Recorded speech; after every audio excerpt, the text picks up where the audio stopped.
Hello. Hello. Welcome to my gouache live stream on YouTube. This is a first for me.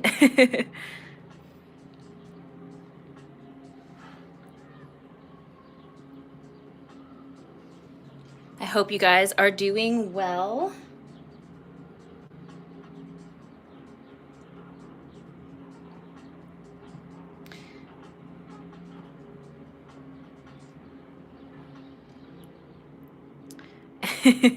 Hello. All right, so I'm going to be using the Arteza gouache and my Mossery sketchbook.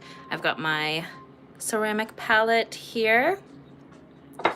And yeah, so basically let's start mixing some colors. Yeah, absolutely. I would love for you guys to be painting along with me if you really want to.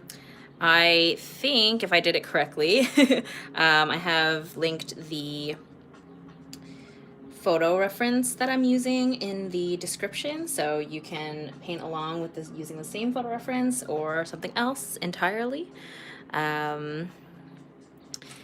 If you guys have seen I think like a week, no, not a week, like a month ago, I had done a live stream using Photoshop, and I actually used this exact photograph for that, and I loved the photograph so much, and I feel like I didn't really finish the portrait, so now I'm doing a gouache version of it because why the heck not?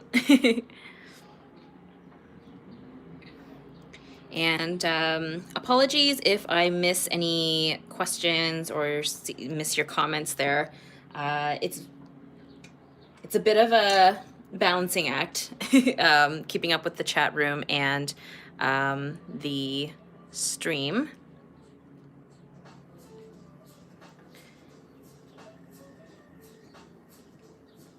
And I'm just grabbing some colors here on my palette.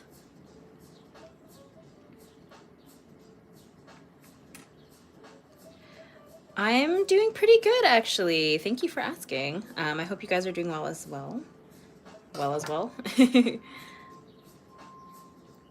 Yeah, this is my first time doing a YouTube live stream with like traditional media like this, so I apologize if there are any technical difficulties that we encounter along the way. This is just water. I just put water inside like a little spout thing. So it's literally just tap water, nothing's fancy.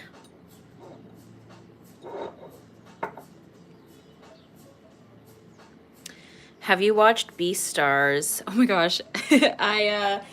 This is a topic that ends up happening on most of my live streams. It seems to be a really popular show right now that's on Netflix, but I haven't gotten the chance to get around to it yet. But maybe one of these days. For some reason, it takes me so long to get into new shows. Have you played I can't even say it. I actually don't play games, like any video games or computer games or anything like that. I don't own any game consoles, and I don't play PC games or anything like that.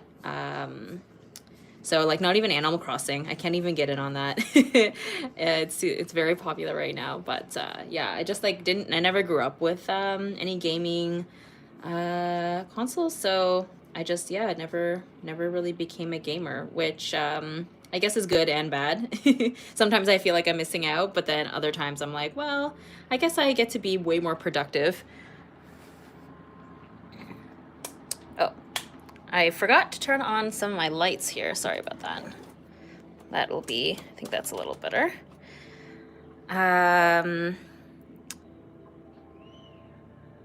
What, have you watched Your Name, the anime movie? I haven't. It looks beautiful though. You should watch a movie called Wolf Children. It's so cute. I've seen Wolf Children. It is a really, really beautiful animated film. It made me very sad, for obvious reasons if you've seen the film. But I did really enjoy it, actually. I haven't seen it in a very long time, but I do remember really liking it.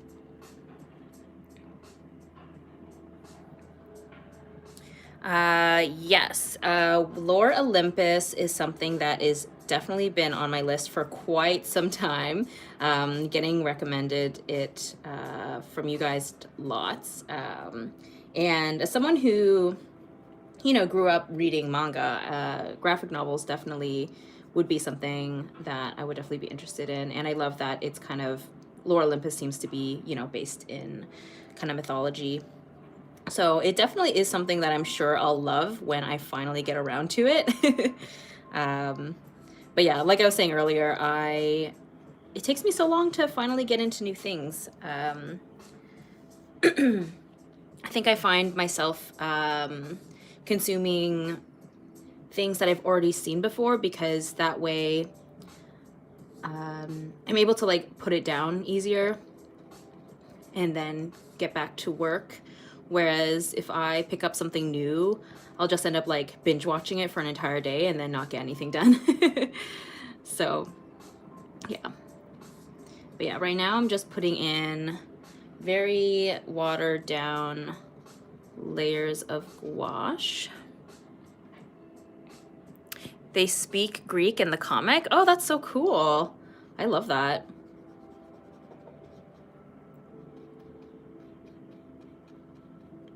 And the art style is beautiful, obviously. I like the color blocking of all the different characters. Of Lore Olympus, by the way. I'm still talking about that. All right.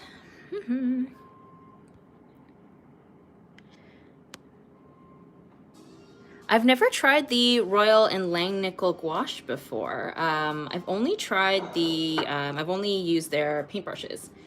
So I actually don't have any experience with their actual art supplies, I don't think. Not that I can remember anyway.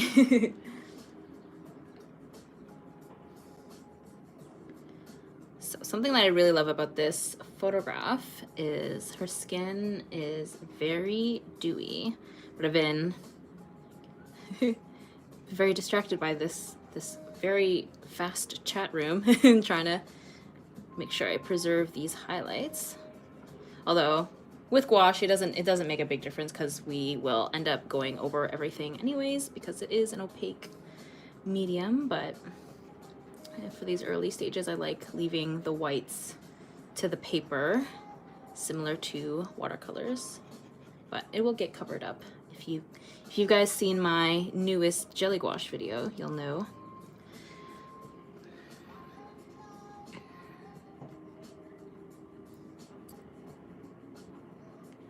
Have you ever tried Winsor Newton gouache? It's opaque and comes out beautiful. I do. I do have the wow, what are words?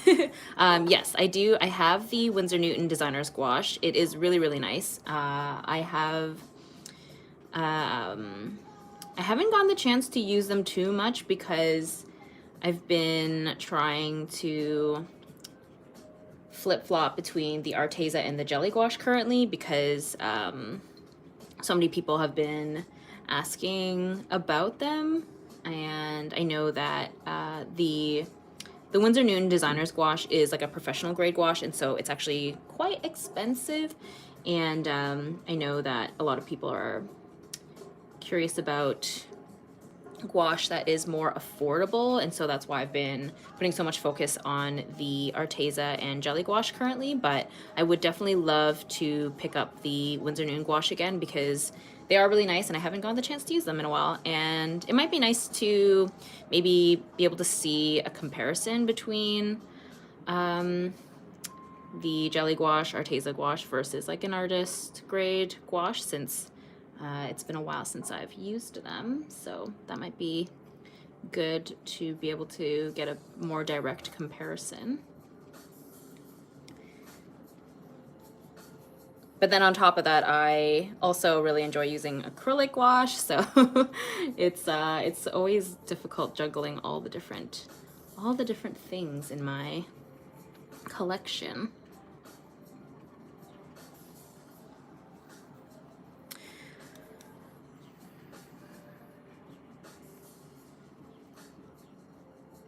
Have you ever thought about drawing digital? Yep, I've definitely drawn digital before. I was actually saying at the beginning of this stream, if you see in my kind of live stream section on my YouTube channel, I actually did this exact drawing digitally on Photoshop in a live stream.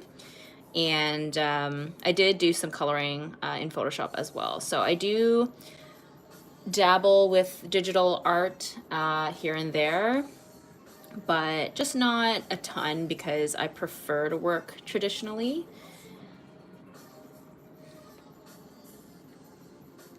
But definitely for sketching, sketching is a lot easier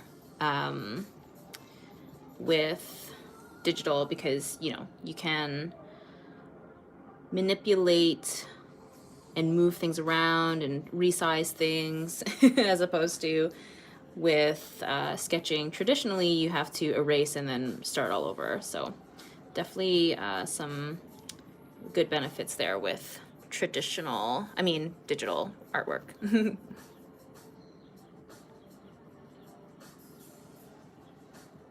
Where do you get the most inspiration from?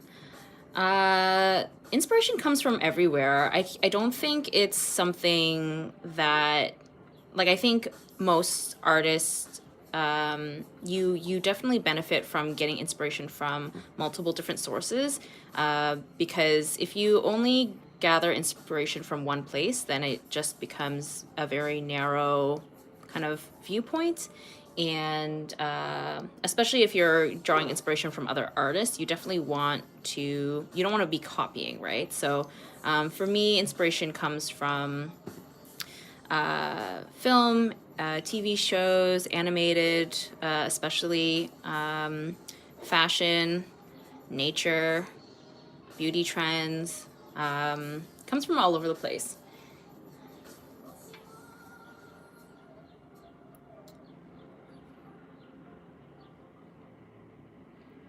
How long will you be live? Good question.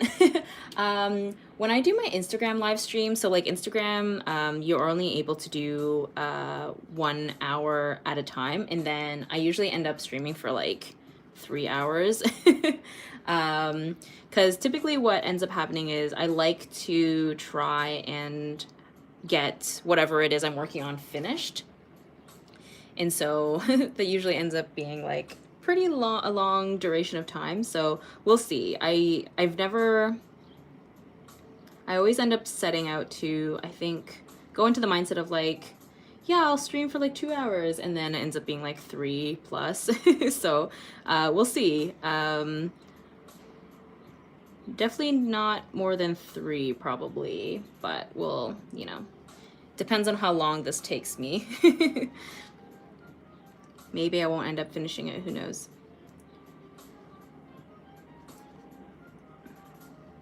And I'm using so much water, and it's getting smudgy everywhere, or it's bleeding into each other.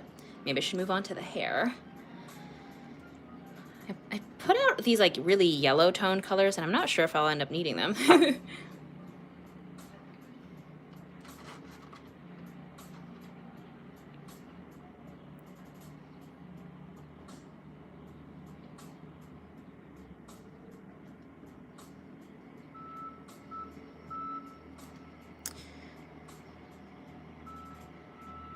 What is your favorite type of art medium? I get this question a lot. It definitely kind of flip-flops between watercolor and gouache.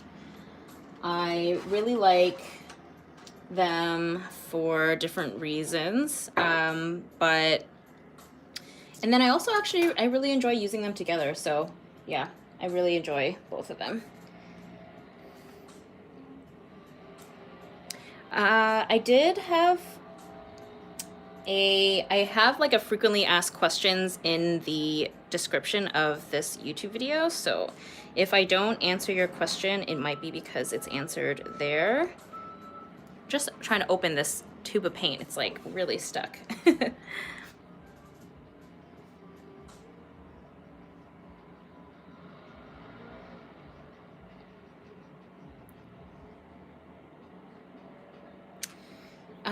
Do you prefer, are there times you prefer to use the jelly gouache over this gouache? Generally, I actually do prefer tubed gouache because I find that with the jelly gouache, because it's like open and you have to scoop the paints out with like a knife or a paintbrush, I find that it ends up getting kind of contaminated easier. Whereas if you're using gouache or paint straight out of a tube, they preserve, you know, their color better because you're, you know, squeezing out the paint that you need. So yeah, I actually prefer using, by the way, I'm just mixing up some colors over here. So yeah, I do prefer tubed gouache generally, but that's not about the paint's quality. It's more just about the way that they're the packaging is.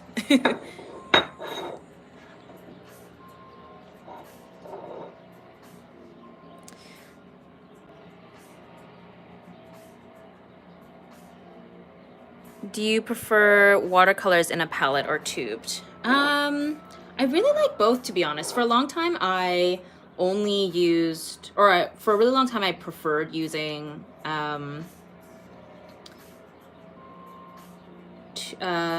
watercolors in a palette because I was in the mindset of being too lazy to use tubes.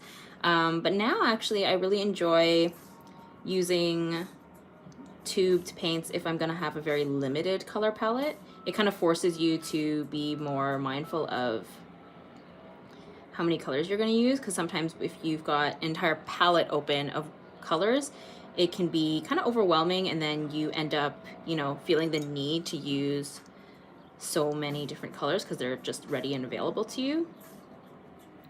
But yeah, I don't know. I really enjoy both. I think the nice thing about working in a palette type watercolor is that you're only going to be taking out the amount of paint that you need. Whereas with the tube, sometimes I'll end up squeezing out more paint than I need, and then I feel bad because it's like, I don't want to waste it. But the nice thing, of course, with watercolors and with regular gouache is that you can reactivate the paint after it's dried in the palette. So, you know, I can still use the paint if I want to. And always the big bummer about using gouache is that, you know, it is an opaque medium. So I did all that sketching of the hair and now we're like covering it all up. I feel like I was really rushing this morning trying to get everything ready for this live stream. So I would have liked to maybe used a darker colored pencil on top of the hair there so I could see the sketch a little better, but we'll see what it looks like when it's dry. I might be able to use some colored pencil, another darker colored pencil on top of it again. We love a ponytail. Yeah, I've been really digging the high ponytails. I unfortunately actually have a really hard time putting my own hair into a high ponytail because I find it gives me like a headache. But I love the look of it for sure.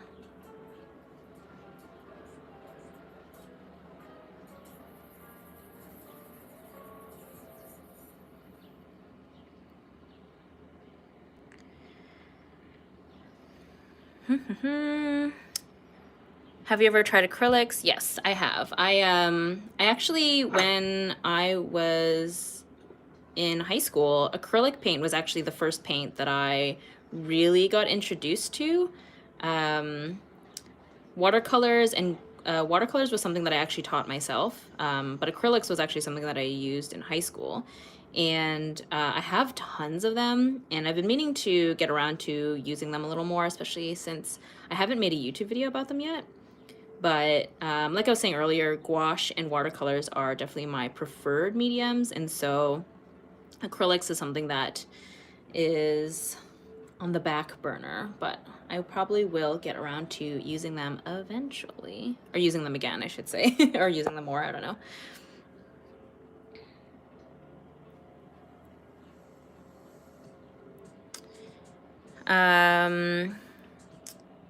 Have you drawn a girl like this before? I think yes. Yeah. So I'm using the same reference photo of this model Devon Aoki that I did in a digital live stream that I did on YouTube like a month ago or something. I just really like the photo, and I feel like with that digital portrait, I never really felt like I finished, and so I'm here doing it again. Do you have a Twitter? No, I don't. I mean, well, technically I have a Twitter that I made like back in college, but I don't use it, and don't think I will be on Twitter anytime soon. I find keeping up with Instagram, YouTube, and then now I have a Patreon. It's just, it's enough for me. I think adding more to my social media load will be too much.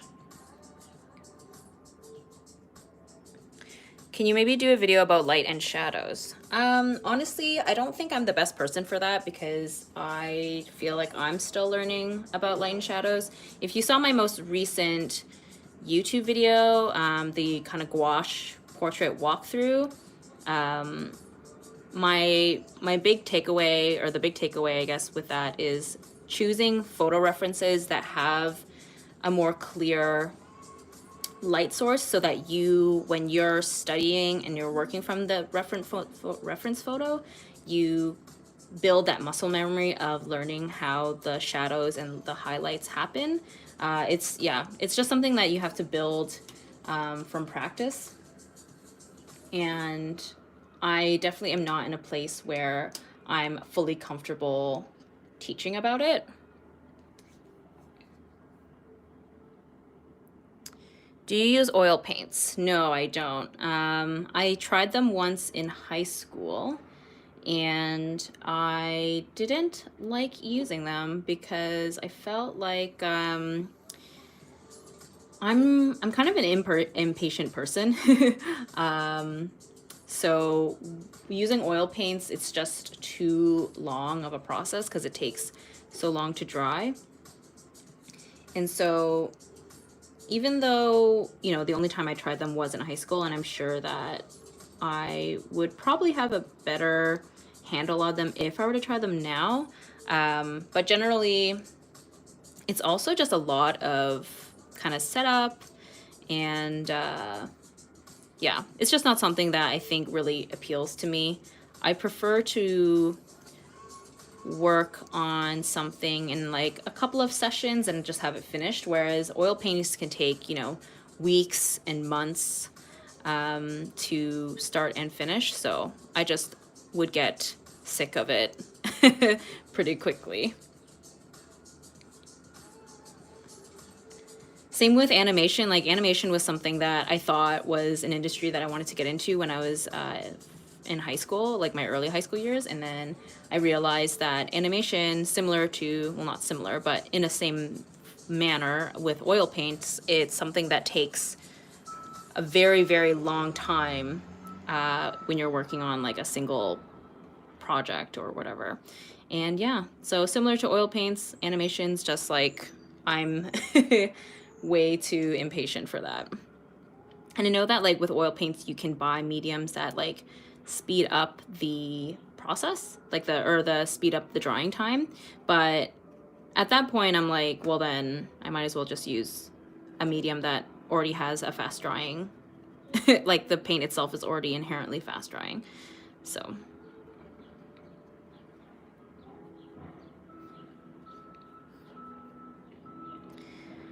the YouTube thing, sometimes the chats disappear. I'm not really sure why that happens. Do you use color pencils on gouache? Yeah, totally. I don't always do it, but I do use color pencils on top of gouache for certain illustrations. I think it's just, it makes for such a nice like texture. And for the question that asks if I use pastels, I have tried them. I tried oil pastels once, like a couple of years ago, and it's definitely a medium that's not really suited for the type of work that I make, because I really like, you know, very clean, kind of detailed, like fairly detailed, I guess, to a degree, of type of work. So pastels are much more difficult to get sharp, clean lines and little details and stuff like that. So I tried them once and I was like, this medium doesn't really make sense for me. So yeah.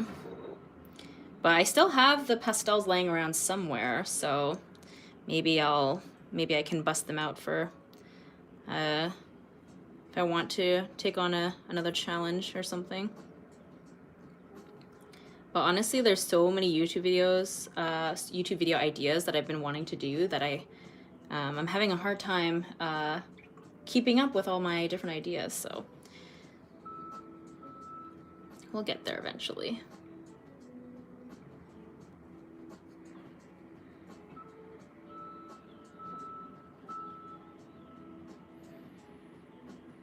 Did you ever try journaling?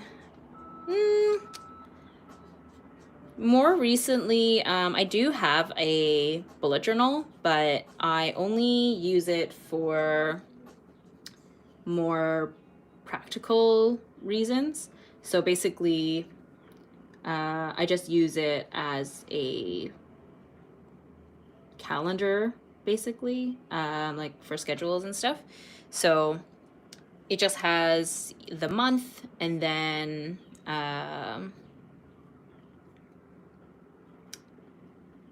the things that I need to do, deadlines, tasks that need to get done, that kind of thing. So it's definitely not like an aesthetic bullet journal like you've probably seen people do on YouTube.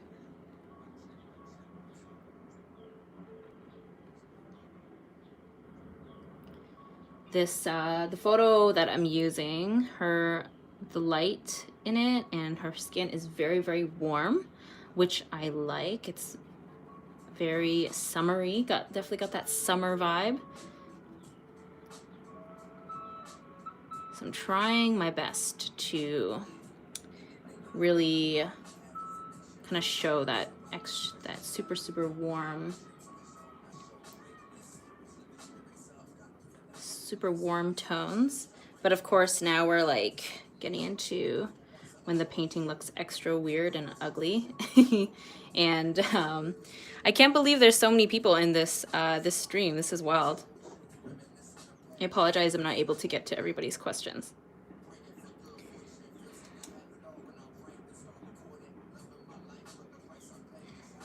Which, by the way, thank you for hanging out with me. I wasn't really sure what the turnout was gonna look like.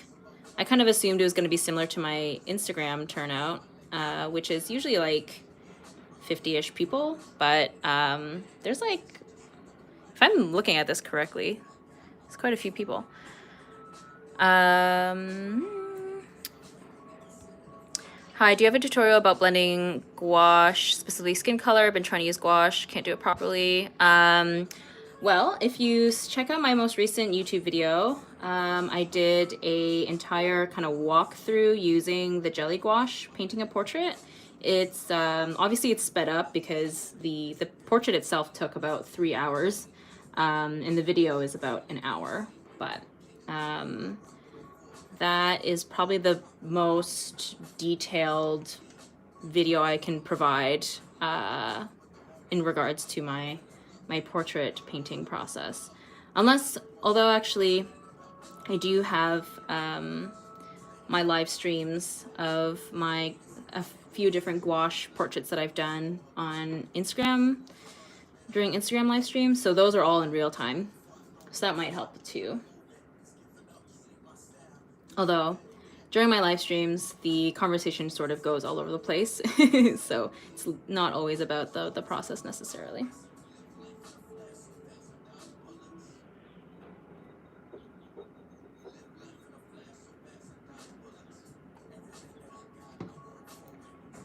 And as it goes, I have no idea where this is going. Like, this looks terrible. And I have no idea if this is gonna end up looking good or not, to be honest. And I feel like it might be a disaster. We'll see.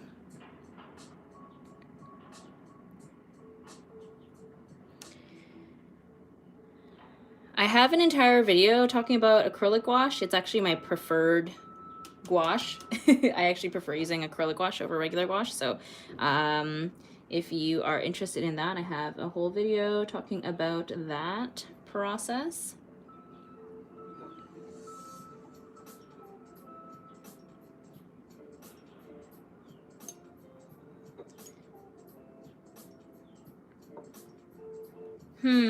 Yeah, I really don't know where I'm going with this, guys. This is a disaster. Let's see. Maybe I will start. The photo has lots of dark, kind of dramatic shadows, so maybe I'll start putting those in.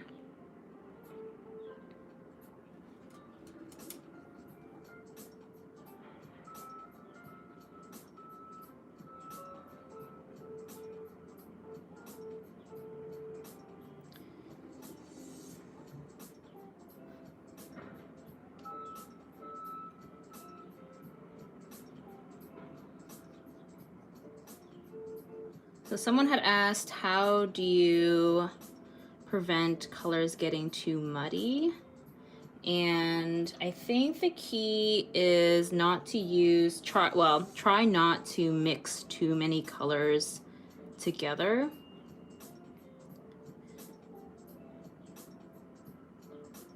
Often I think the rule of thumb is to try not to use more than 3 colors in your mixtures. But of course that doesn't always end up being the case.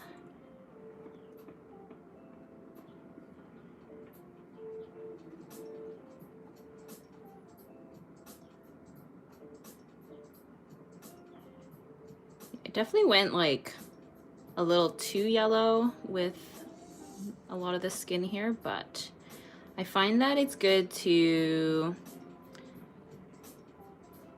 or I guess it's more interesting to like push the saturation, and then you can try and, you know, mute it or balance it out later. And you know, I really like exaggerating colors anyways. Which is always the fun part about, you know, being an artist, is that you can do whatever you want. Really, I don't have to follow, because that's the thing, I'm never going for like photo realism. I prefer having a bit of a stylization to my work, so.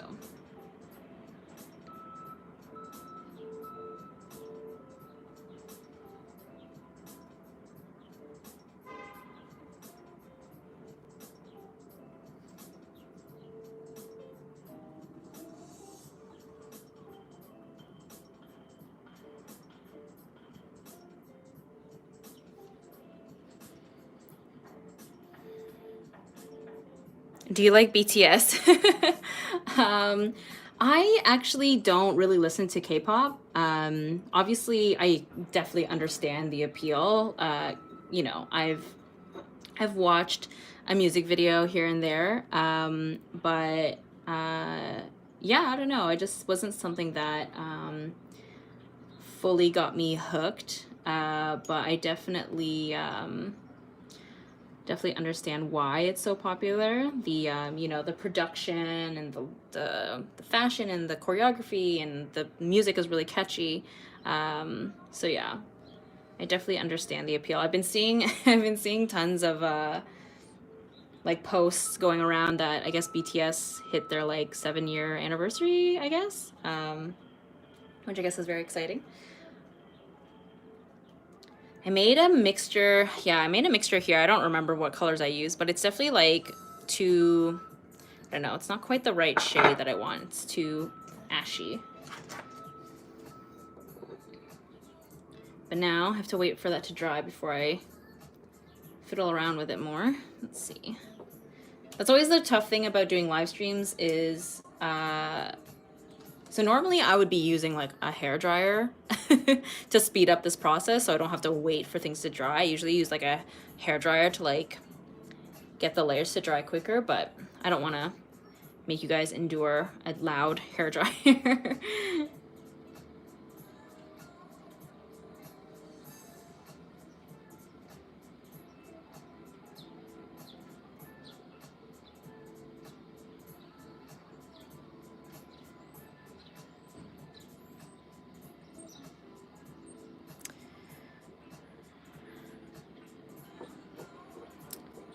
So I actually have, I think I have 3 YouTube videos now with my face on camera. So I don't really think I don't think a face reveal really is warranted at this point since I've already shown my face on camera a couple times now.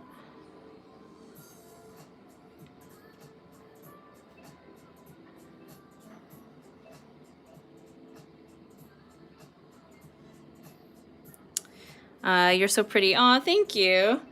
Yeah, like when I do,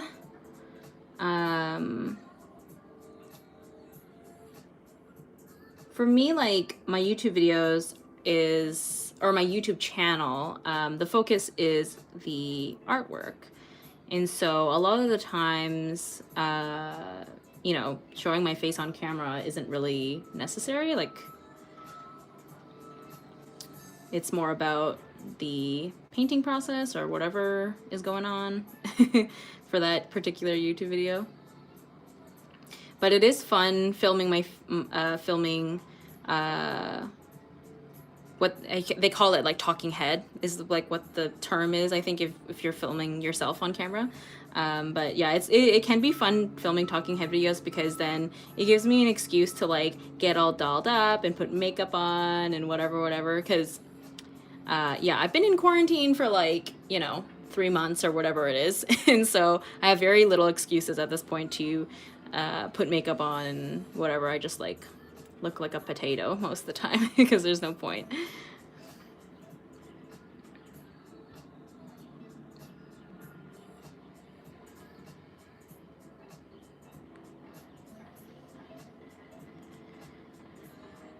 What is your favorite anime? I feel like it's so hard to just pick one anime.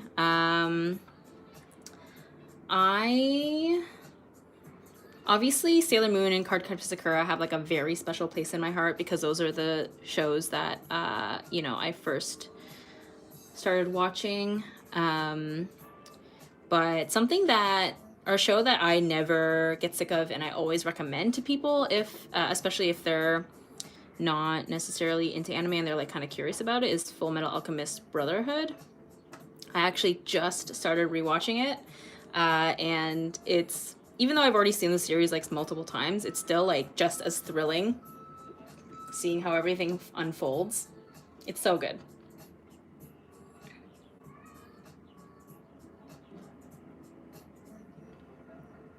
Are you quarantining alone or with family? I am quarantining with my roommate,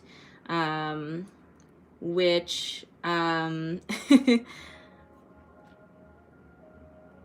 which is an interesting thing because, you know, it's not like a partner or a family member. It's like a totally different dynamic. But my roommate actually, the 2 weeks ago, I think, has started going back to work. So There is kind of a sense of normalization happening now, slowly but surely. So now we're not, you know, cooped up in the apartment together 24/7, which is nice.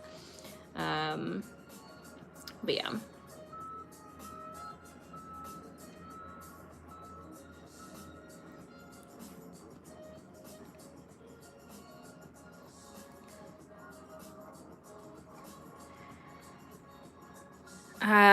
Do you like Miraculous Ladybug? Yes and no. I mean, well, not no, but I've only seen the first season of Miraculous Ladybug, like a long time ago when it was like when it was like much newer.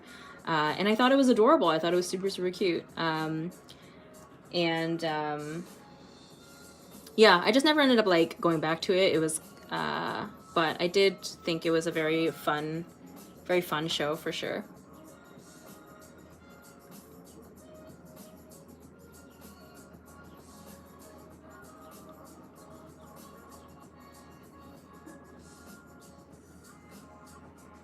What's your favorite watercolor paper? My favorite watercolor paper is probably the Fabriano 140-pound cold press. It's the paper I use the most, and I usually just buy pads of it and then use single sheets. It's listed in so many of my YouTube videos because it's definitely the paper I use a lot.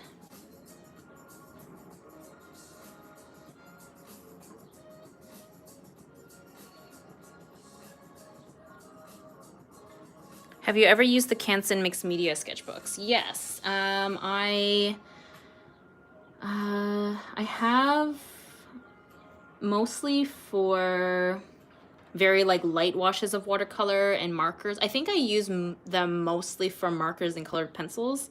But yeah, I find that it is a great, like, inexpensive, like it's very, very affordable, which is nice. But I haven't used it in quite a while.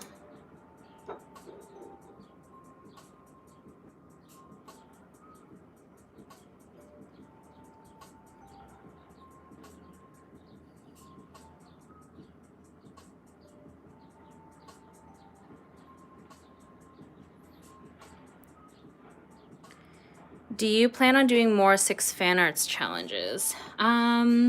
Maybe. I've now done 4 of them, which I think is a lot more than most people have done.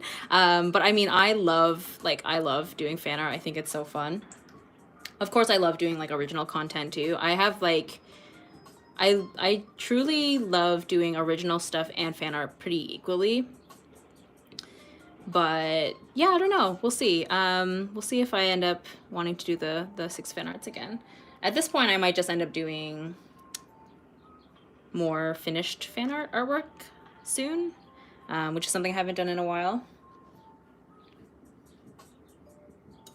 And I've actually been wanting to do more of the screen cap redraws.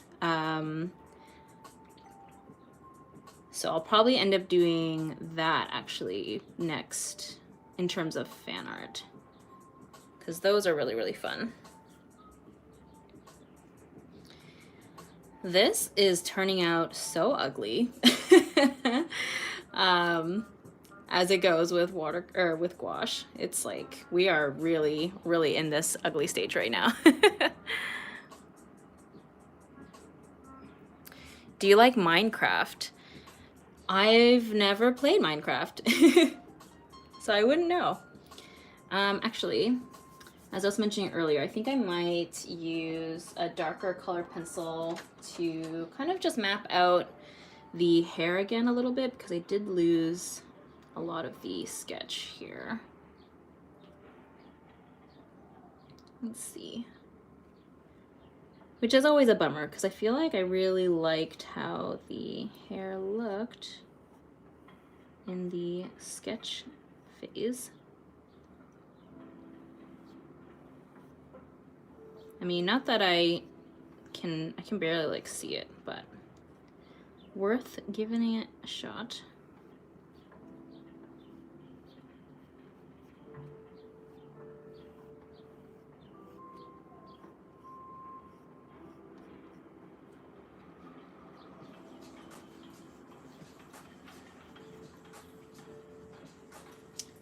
I just love the movement in it. It's so fun. And hair is actually something that I have a really hard time rendering, I find.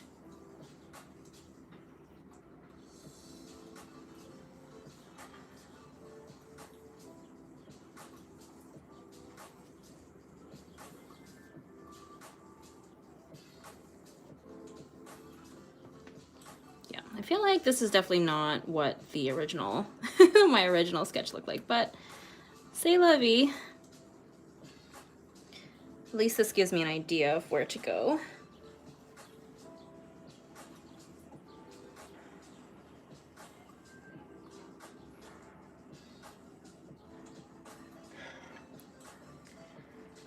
Favorite Drag Race season? Ooh, good point. Or good question, I should say. I love Drag Race. I feel like the first that comes to mind, to be honest, is season 6 or All Stars 2. All Stars 2 is iconic. The twists is so good, and those really good. It was a really strong cast, as well as season 6. But then I also really love season 3 because Manila and Raja are both like two of my favorite drag queens ever.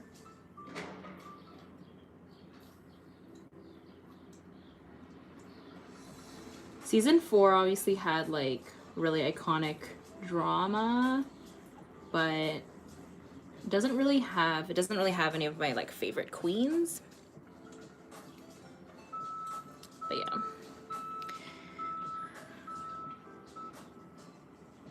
Do you like TikTok?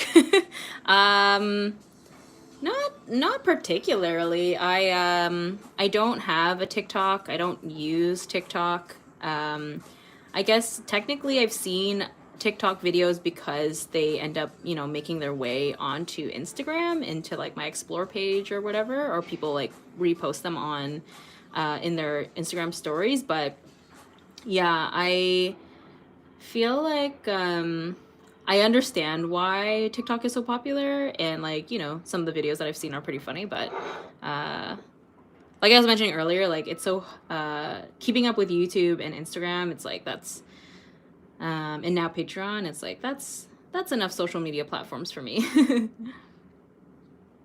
Plus I've heard that with TikTok, like people like get sucked in and you just spend hours just watching little short videos, so I'm probably better off avoiding it so that I can continue to try and be productive.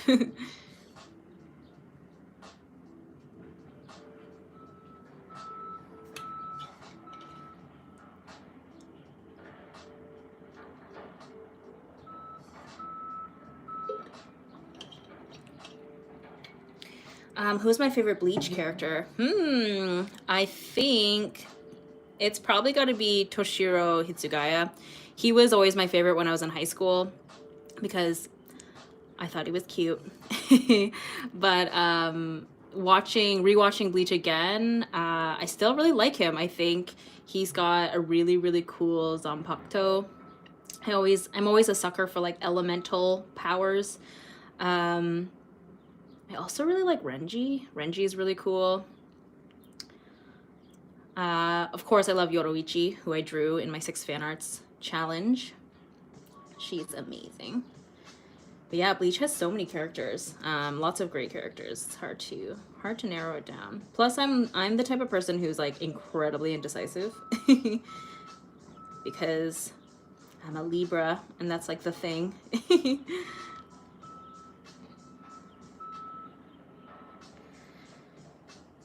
I'm trying my best to actually spend time on the hair. I feel like I'm always guilty of leaving hair as an afterthought, but this hair is kind of makes the portrait. It's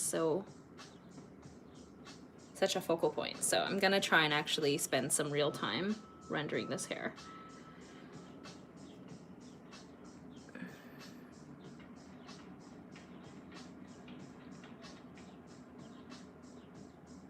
This painting reminds me of Gigi Good. Gigi Good was so fierce. Yeah, she was really, really fierce this season. And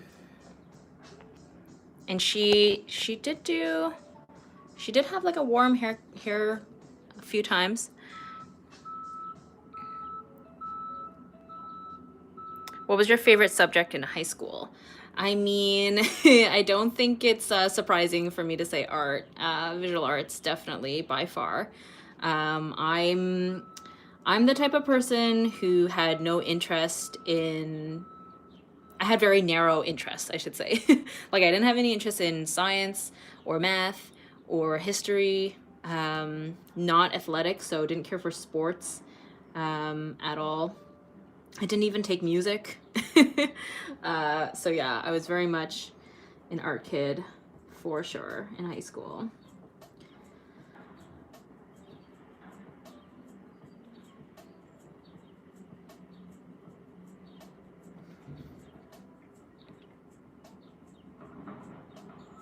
Do you like Adventure Time? I do. I have done some fan art for Adventure Time here and there. It was a show that, you know, when it first came out, I was obsessed with it like everybody else. And then, you know, over time, I just sort of fell off the bandwagon.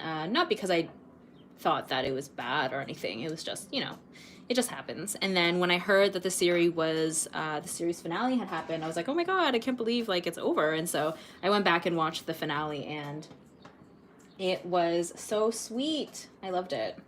So I don't know. I'm sure I'll probably want to revisit the series at some point, or at least like go back and watch the seasons that I skipped over or didn't see. What about the regular show? I didn't watch the regular show. I think that's the one with the Blue Jay, right? Yeah, I didn't end up watching that one.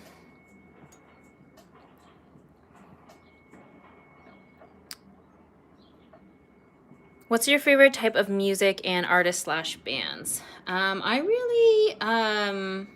honestly listen to a lot of pop music, which I think a lot of people look down on. Like that's like not a cool thing to be into, but it's the truth. I'm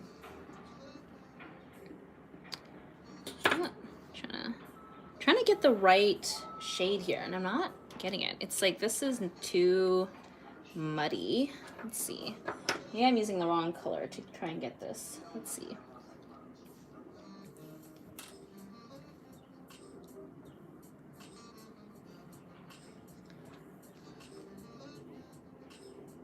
How do you draw without references? Practice, man. That's the only way. There's no science.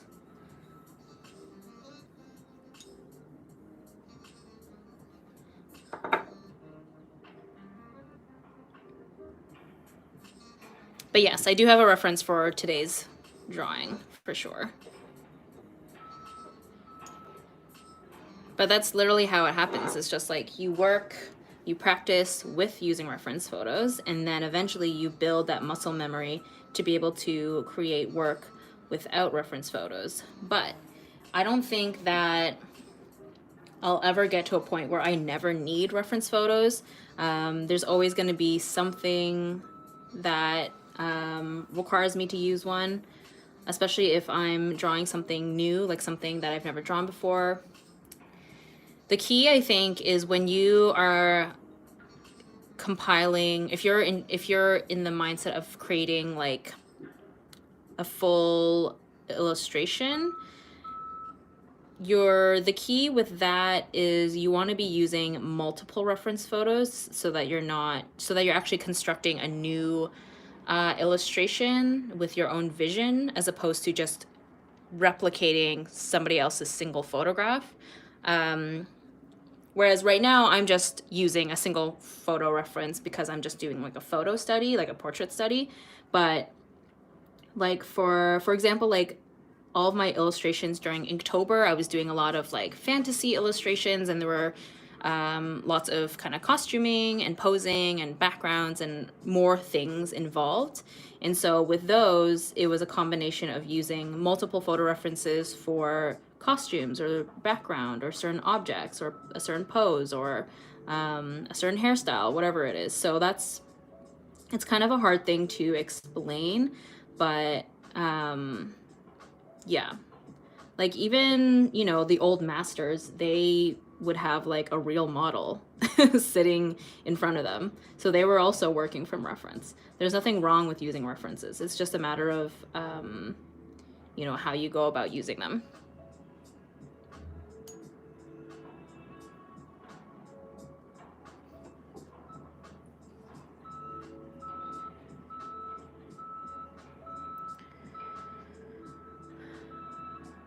What portrait angle are you comfortable with? I feel like the 3/4 angle view is probably the most, probably the easiest, I guess, because there's not any really weird skewing, and then you're not having to worry about perfect symmetry. But I actually love drawing portraits like face on. I kind of like I like the look of symmetry, and it kind of poses like an interesting challenge.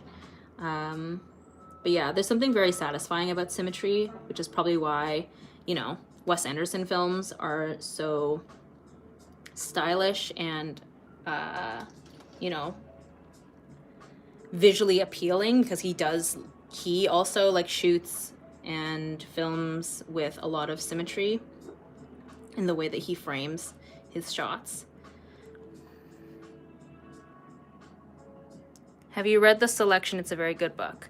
No, I've never read that before.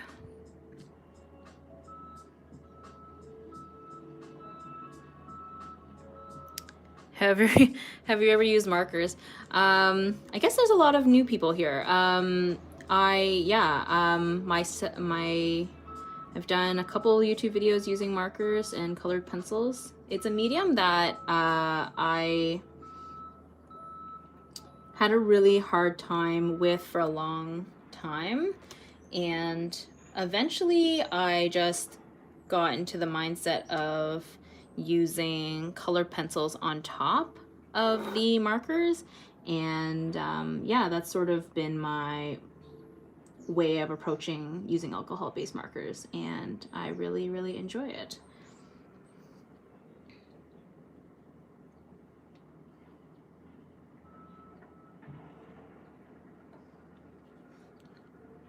If you're looking for an affordable gouache, I do really like these Arteza gouaches that I'm using today.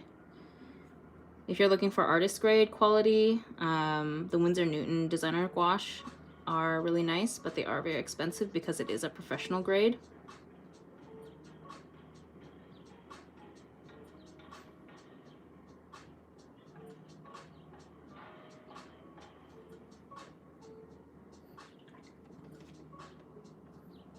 Have you played any Zelda games? I have not. I do not play video games, unfortunately.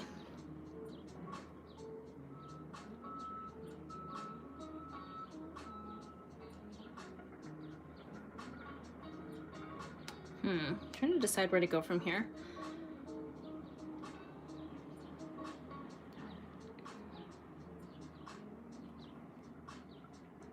I ordered a few prints in the Femme Fatale zine and they just came in. I'm so happy. Yay! Oh my god, I love that. Thank you so much for purchasing from my shop. I'm glad that they arrived to you safely.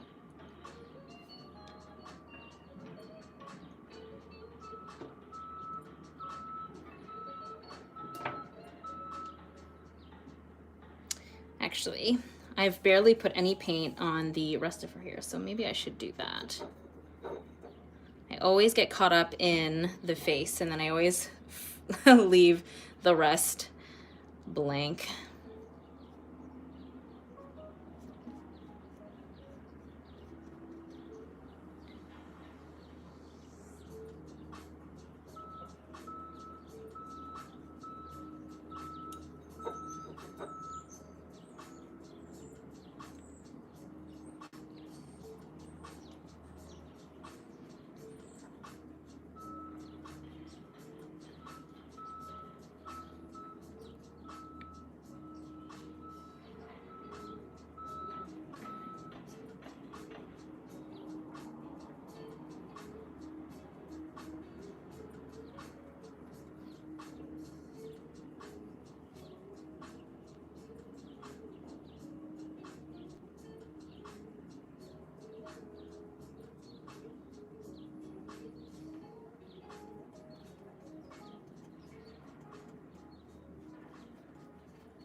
What is the hardest part of the face to draw? Um, Good question. I guess, I don't know. I think I've gotten to a point where I'm pretty comfortable with any element of the face. Like I draw portraits and paint portraits so often, so I feel like they all kind of, it's all relative. But definitely earlier on when I was in high school and stuff, when I wasn't as experienced, I found noses really difficult because I spent I spent so long, you know, doing anime, you know, quote unquote anime art or anime styled art that, you know, as you guys probably know, in a lot of anime styles, noses are like barely a thing. And so when I finally was practicing with realism or just styles that had you know, more detail in the facial features, noses was a little bit more difficult for me in the beginning, but now I don't really have trouble with them. For me, actually, I have trouble drawing profile, like a profile, but that's just like that angle, not necessarily a specific feature that's difficult.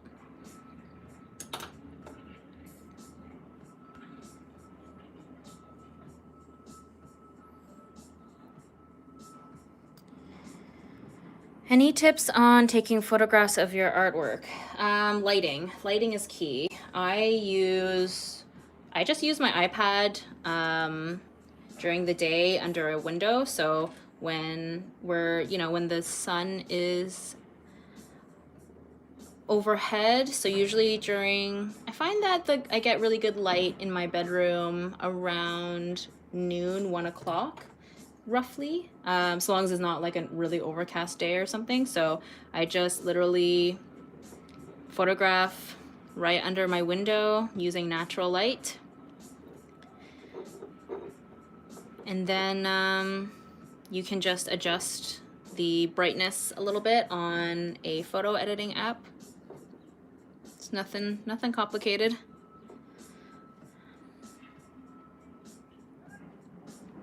I actually prefer synthetic paintbrushes. I try to make a point to list the brand of paintbrushes that I'm using in every single YouTube video because I'm constantly getting asked about them. So yeah, I pretty much almost always use synthetic paintbrushes. But I'm really not brand loyal. Synthetic paintbrushes that are suitable for mixed media, watercolors, gouache will do just fine. This color is too ashy as well. What am I doing here?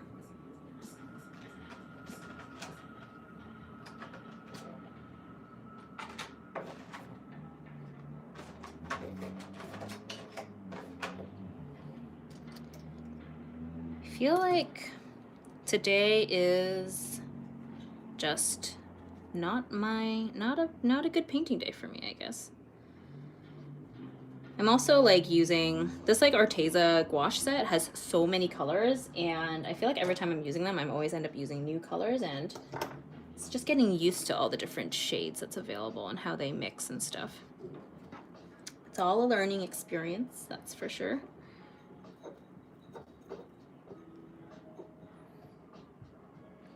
What inspirations inspire you to draw your portraits? I've just always preferred drawing faces in people. I just find that there's something about the human face that's very engaging. And I'm someone who really loves makeup, and so that's kind of which I think is, you know, part of the reason why I prefer to draw female portraits as well, is because I love doing makeup and I like, you know, makeup aesthetics and beauty like following up on beauty trends, and so yeah, I feel like that's what interests me the most and why I choose to paint portraits.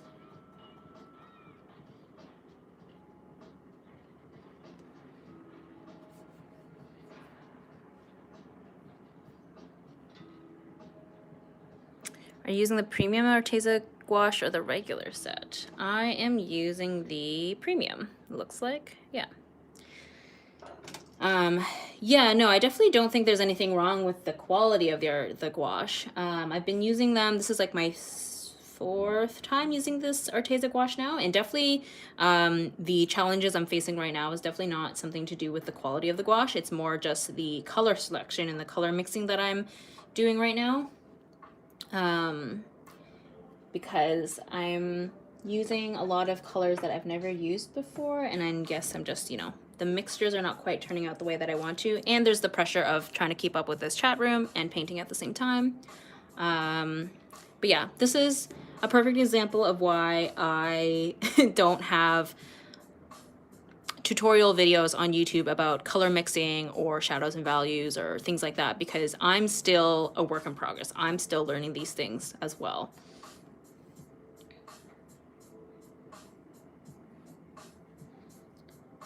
All right, so I think let's use more. I think my problem actually is I'm using a lot of oranges when I should probably grab a couple yellows instead.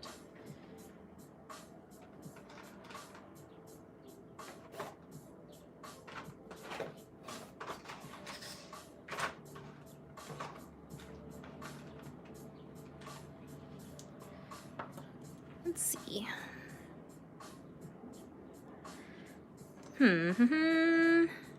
Let's see. Yellow ochre might end up being the same problem. Bumblebee yellow. That might be what I want. Sometimes the naming conventions are confusing too, because every brand will have a different kind of naming. Yeah, that looks about right. I definitely want like a warm yellow here to try and warm up, because this is whatever color I mixed here, I find it's too dull, too ashy.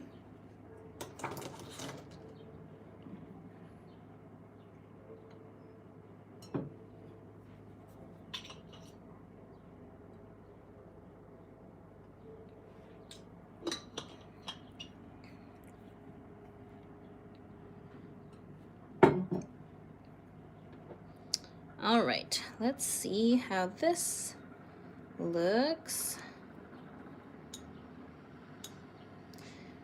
And normally I also recommend people to, you know, have a little like test swatch sheet or something if you want to test out the color that you're making before actually committing it to the portrait.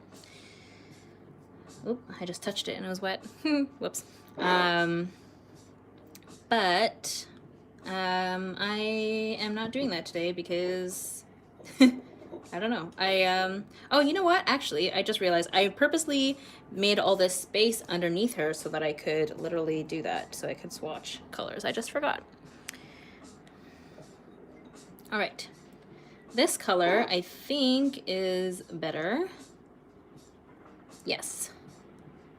That is, I think, a little bit more of what I wanted.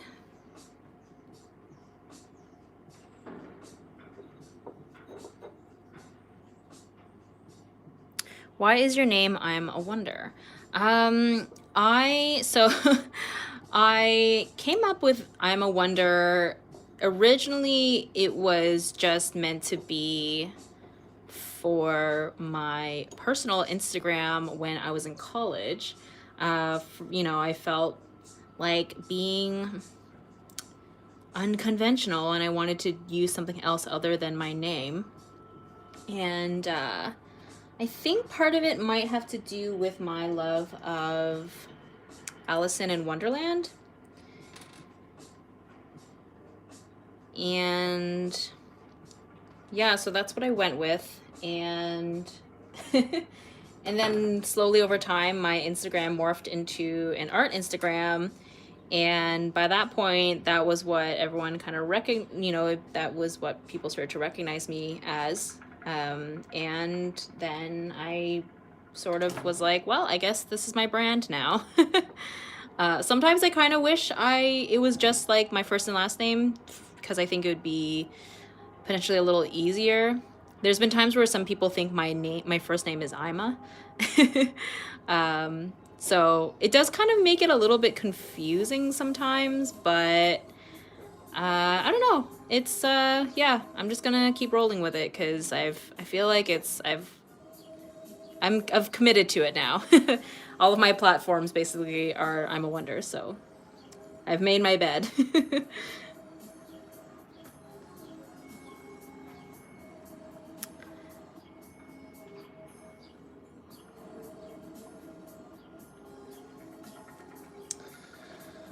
Hello, thank you for coming and watching my stream. Hopefully, you know, this process is interesting for you if you can't really understand what I'm saying.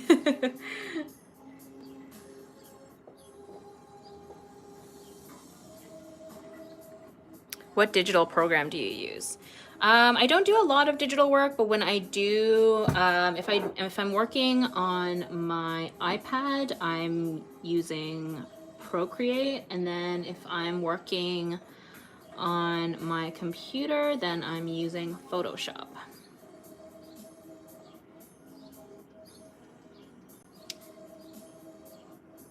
But yeah, I don't do a ton of digital artwork, but those are my preferred programs if I am doing anything digitally.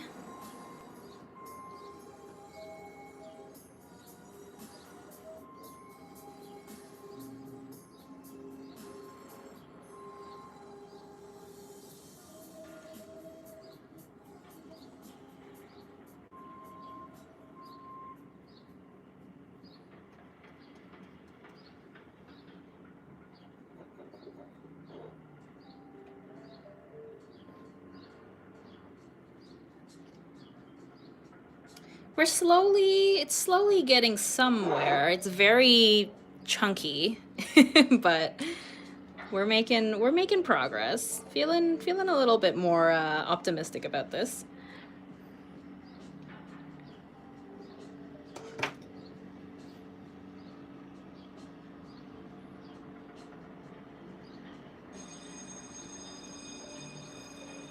Do you like cats? I do. I mean, I have a love-hate relationship with cats, I think. Like I've always actually lived with a cat, or not always, but I lived with several cats because most of my roommates that I've had own cats. And I think they're the cutest freaking things, but they can also be a bit of a nightmare because, you know, they are independent animals, creatures, and they will do whatever they want. My roommate right now, his cat is, he's a little bit nosy. The other day, he climbed up onto my desk and he spilled my like dirty paint water like all over my laptop, all over a gouache painting. It was kind of a nightmare. Uh, but thankfully, I was able to fix the painting for the most part. And there was no real water damage to my laptop. But yeah, that's like one of those moments where you're like, oh my god, cats can be very annoying. But when they're cute, they're very cute.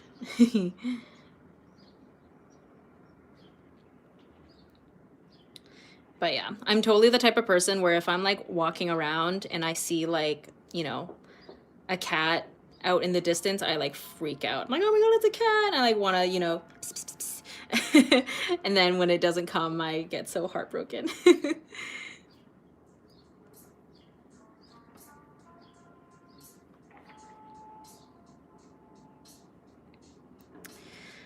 Any watercolor tips that you swear by?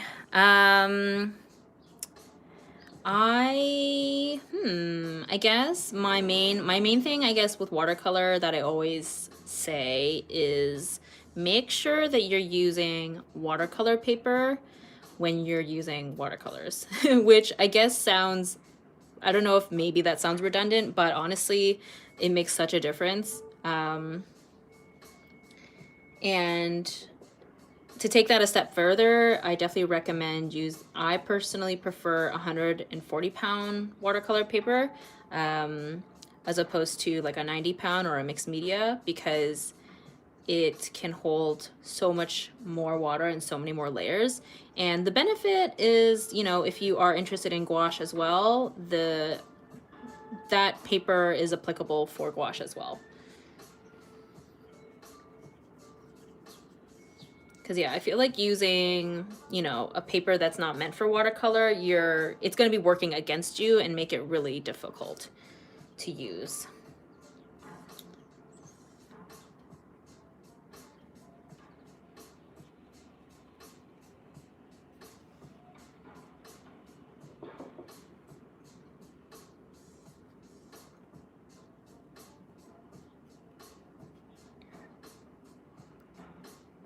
Favorite color?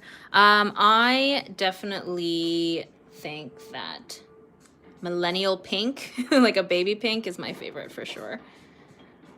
A lot of the things in my life that I buy is baby pink.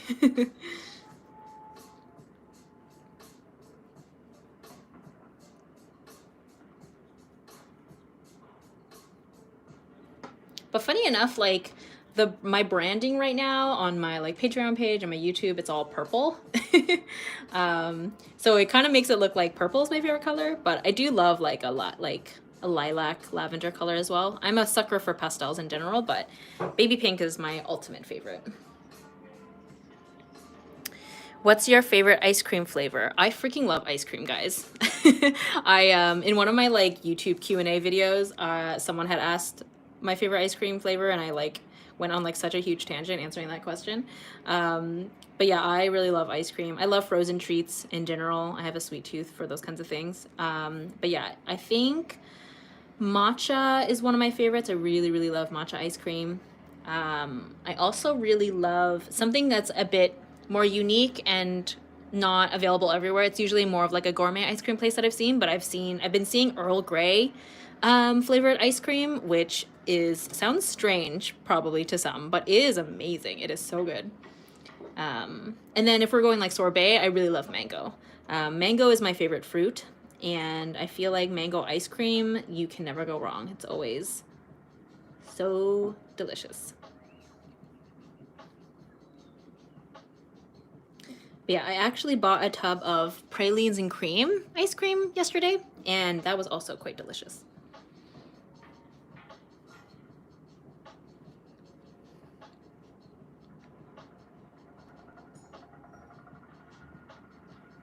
Any blending tips? With gouache, it's honestly, you just have to mix like tons of colors and kind of place them next to each other. And sometimes I like to do like a hatching motion. I talk about this in my YouTube video, my most recent YouTube video, using the jelly gouache.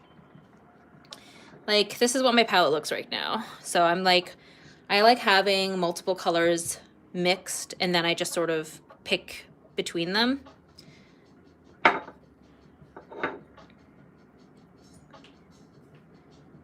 All right, where do we want to move on from here?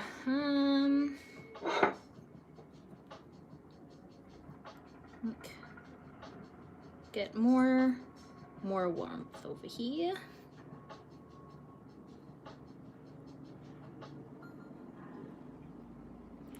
Do you ever feel like you're too much a perfectionist sometimes? When I paint, I get really worried I'll ruin it.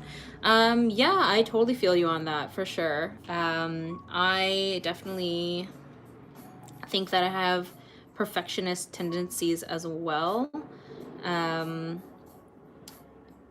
But I find that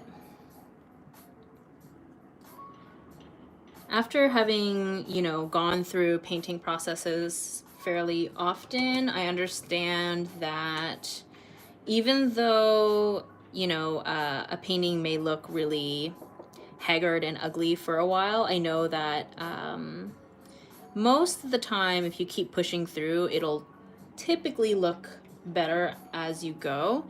So I think that's what helps keep me motivated if the painting is looking really rough.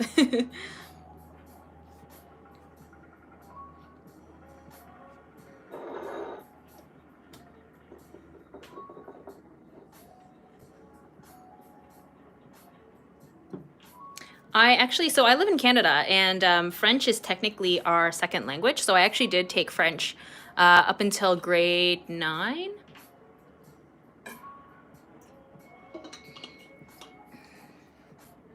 So, but my French like is terrible. You know, I can say il fait chaud. I'm a little hot right now. It's summertime now. Merci beaucoup. Magnifique.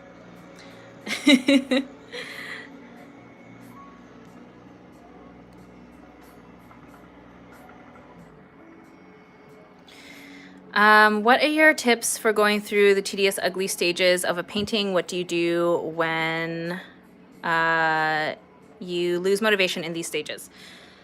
I'm the type of person who like if I've spent X amount of time or hours or whatever on something, I want to make sure that that time spent was worth it.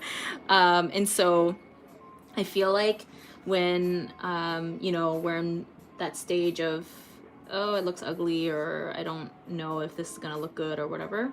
For me, I think I'm just like, well, I've already spent this many hours on it. I might as well see it through. Otherwise, I feel like those hours were not, they were for nothing kind of mindset. And then, you know, there is the chance of, you know, you arriving to finish it and then it still isn't exactly what you had hoped it would be. But at that point, at least you know that you gave it your best shot, and in doing so, you probably learned a lot from putting in those hours. So it's not necessarily a lost, you know, lost cause, not like the process wasn't a waste. There we go. So yeah.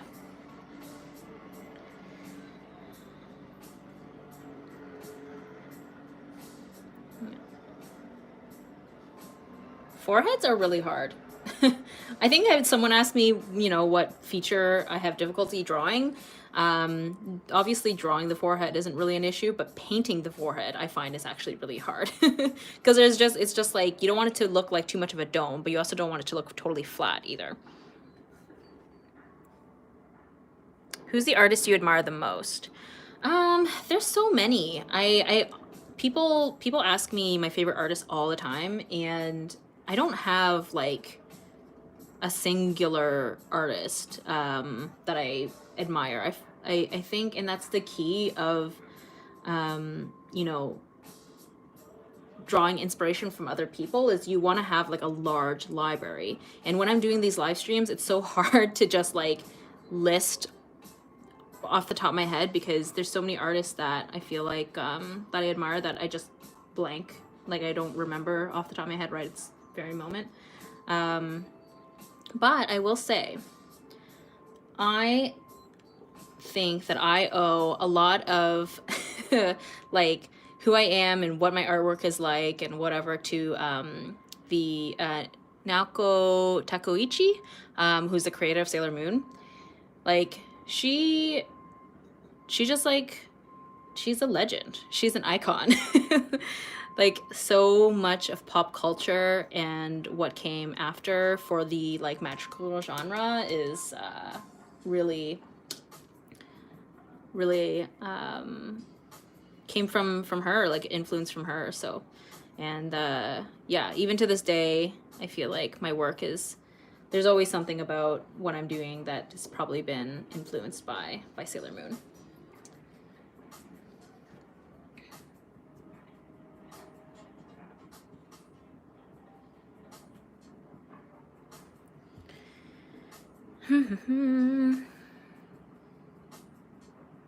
How do you keep up the motivation for how do you keep up the motivation for keeping up with your output? I remember you've touched on it in a bit, but honestly I struggle with it so badly. Yeah, I mean, like, my biggest motivation in like all of my art endeavors is the drive that I want to be a full-time artist. I'm technically not a full-time artist, and so if I feel like if I start slacking, then I'll never achieve that dream, right? So that if I, if I slack off on creating more YouTube content, if I slack off on making more artwork for Instagram, then I know that having a lower output means less potential shop sales into my shop, or gaining more followers and getting more views, or and obviously, like, the numbers is not what should drive you as an artist, but I understand that those numbers do correlate and affect the monetary success of what I'm doing.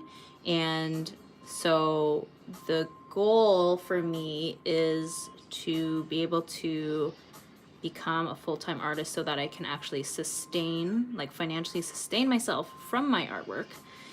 And I can't do that if I slack off.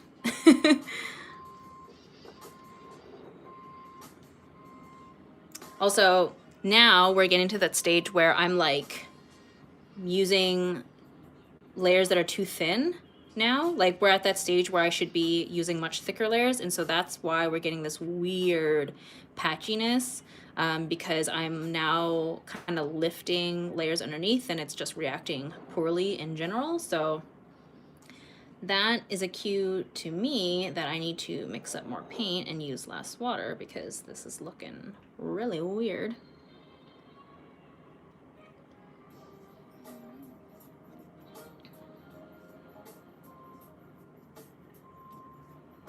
But I do want to throw in some more of these highlights, try and map out that.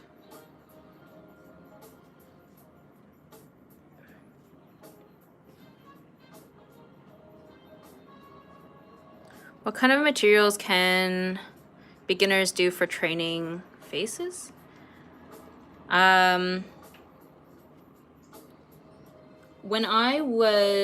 Before I ever started painting, I just used like graphite pencils and colored pencils. Those were the mediums that I would use because that's what was available to me, and it's like the most accessible and the most predictable.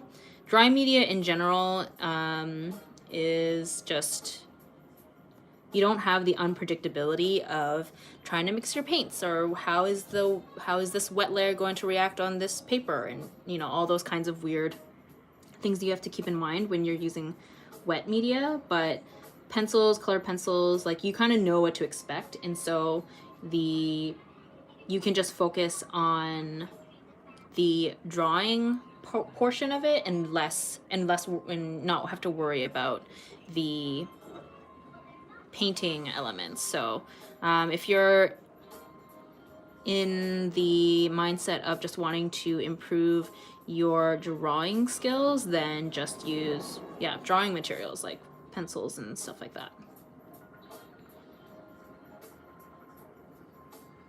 Because I feel like if you're still learning how to draw a face, then adding the complication of learning how to use paints as well just makes it more difficult.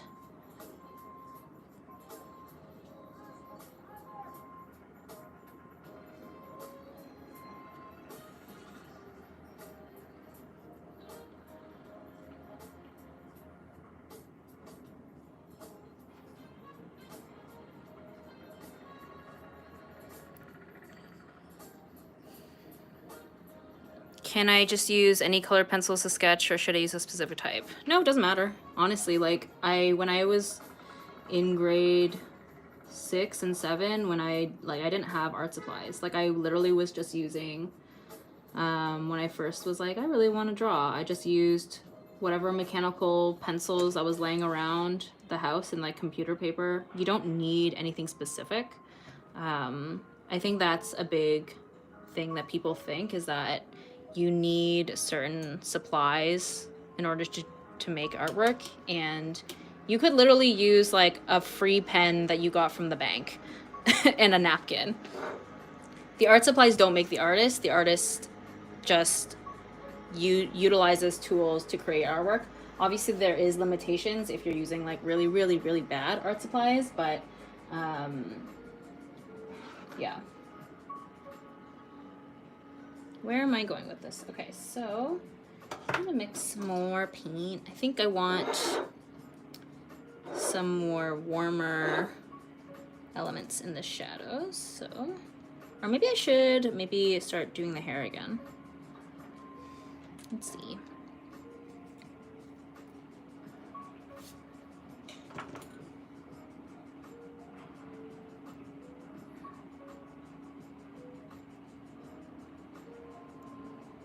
I try using colored pencils over my marker illustrations like you do, and it turned out really good. Thank you for the technique. Yay, awesome. I'm glad to hear it.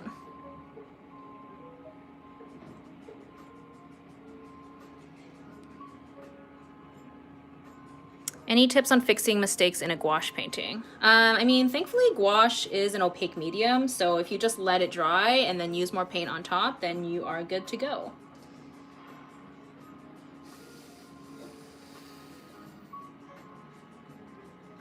All right, this red is definitely not the red I wanted.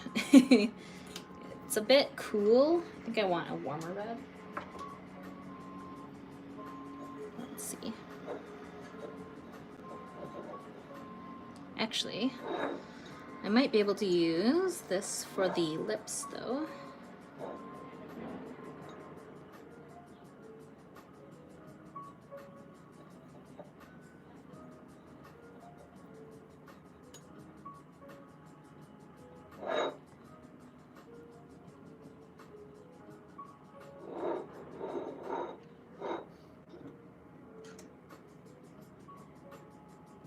You're doing diamond art? That's fun. I've seen those. I remembered my coworkers did one of those. It was like a black cat. Super cute.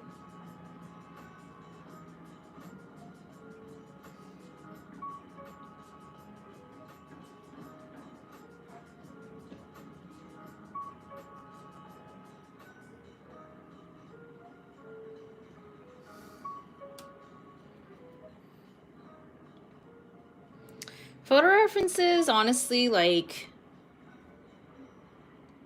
a lot of them will come from Pinterest, but there's also Instagram. There's this website called Pexels, I think, that has like copyright-free or royalty-free photographs, so that's a good place too. That's the, I linked that website for the photograph I used for my most recent jelly gouache video. Google. The internet is vast. There is 1,000 places to acquire photos.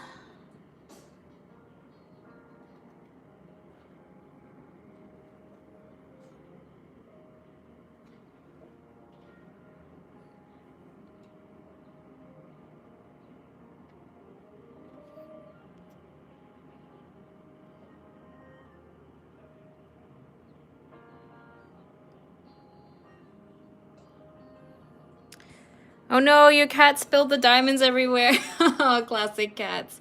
That sucks.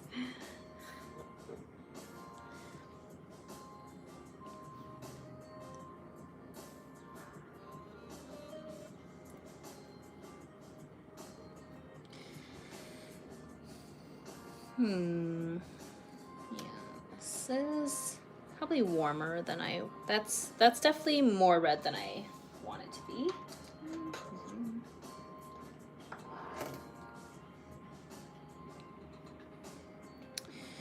Knowing how to mix colors is, again, like a color theory and practice thing. As I've experienced throughout this painting process, I'm not perfect at it either. A lot of it can just end up being trial and error.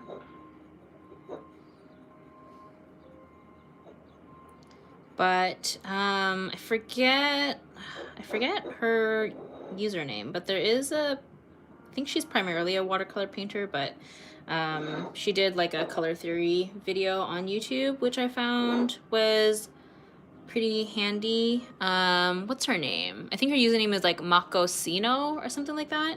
But I'm sure if you just like, you know, search up in the YouTube search engine, you know, color theory YouTube videos or color theory painting something something, you know, search engine. Wait.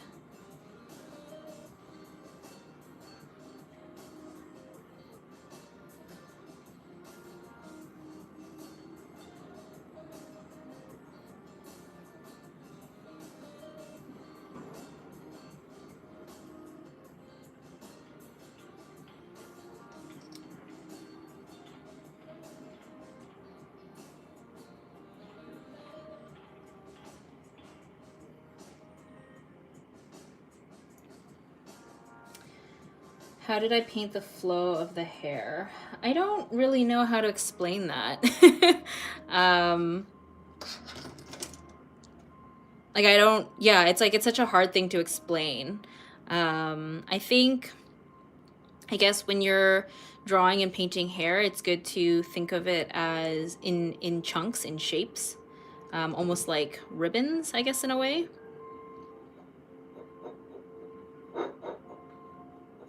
But I definitely don't consider myself to be an expert in hair. I actually have troubles with hair, personally.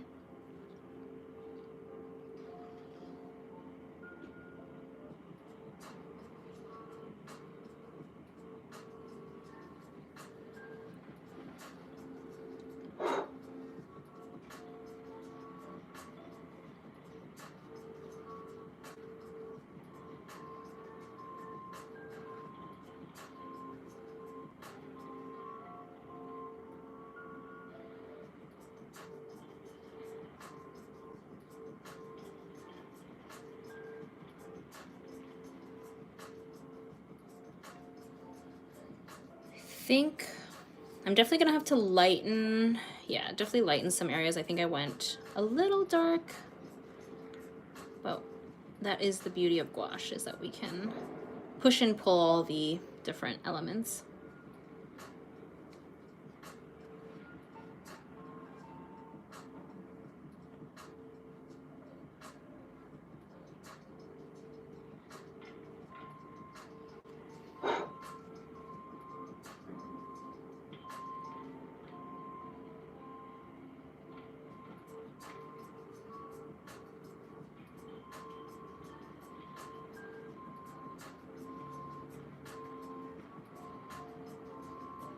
Something that often is a bit of a challenge as well with gouache is when the portrait has like some makeup as well. So then you're kind of like trying to balance the getting the values, but also kind of the colors in the makeup as well.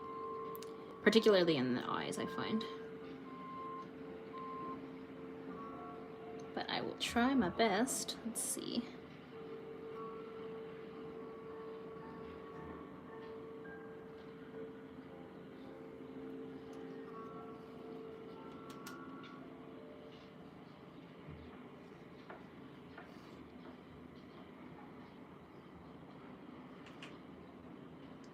Sometimes you can use like a wet paintbrush and move the paint around, but you do risk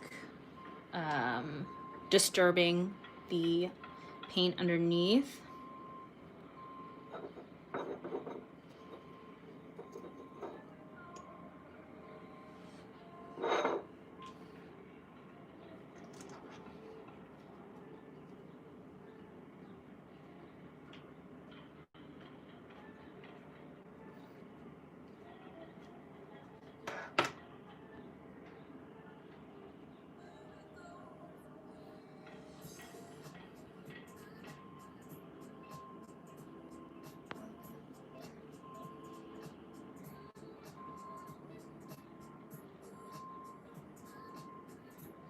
I don't know what's going on in the chat room right now, but I'm just gonna keep painting.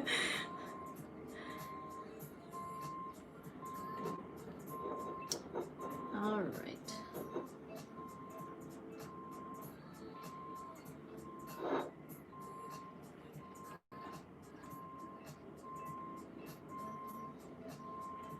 Do you like fashion? I do love fashion. Yeah, like I'm definitely not like an expert, but I do follow multiple different fashion designers on Instagram, and it is something that I've always kind of had an interest for, but definitely not an expert by any means. I keep mixing up colors that are like way too grayed out. I need to figure out what color it is that I'm using that's making that happen.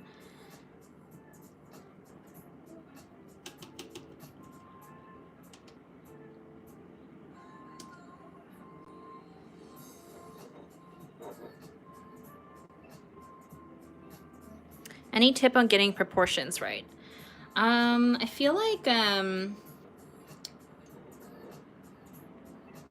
that's definitely a hard thing to explain as well, but I guess if you're finding that something is looking off and you can't figure out what it is exactly, you can use, if you're like drawing traditionally, you can hold your sketch up to a mirror. Basically what you want to do is you want to flip the image, and I find that helps kind of detect any mistakes. And then if you're working digitally, then you can, you know, of course, just like flip the image in the program. But I find that helps like determine, or at least helps you see easier when something went wrong. If that makes sense. That's something I definitely do when I'm working with working digitally on Procreate, is if something looks a little funny, I'll just flip the image.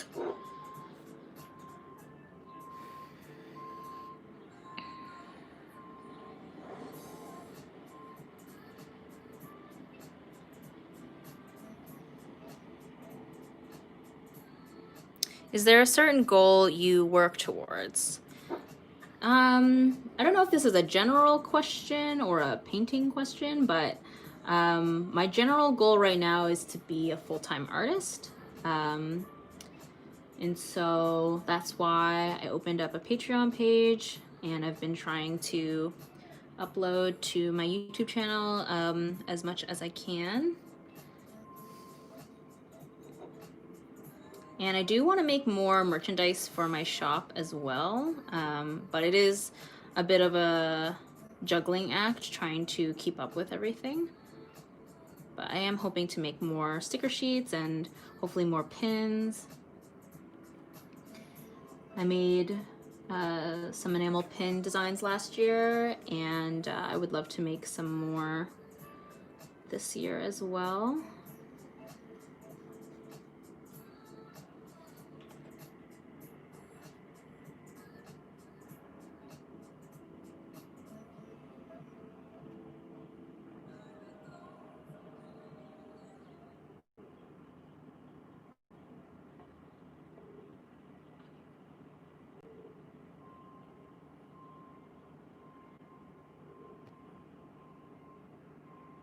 How can you describe the painting in some words? This painting? I mean, I guess this painting is very warm, very summery.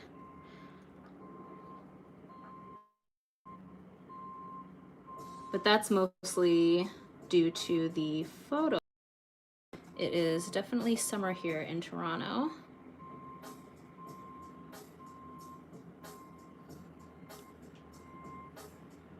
Yeah, I'm having a really hard time getting the right consistency. I think I just keep using too much water, and so we're getting a really, really patchy. I'm not being confident enough, basically, is what's happening, I think.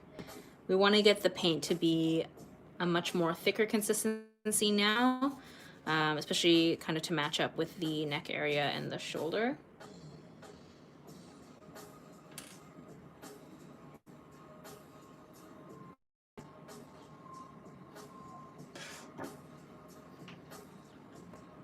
Do you have any tips for layering colors? Layering colors for gouache, definitely go thin first and then thicken the paint as you continue on.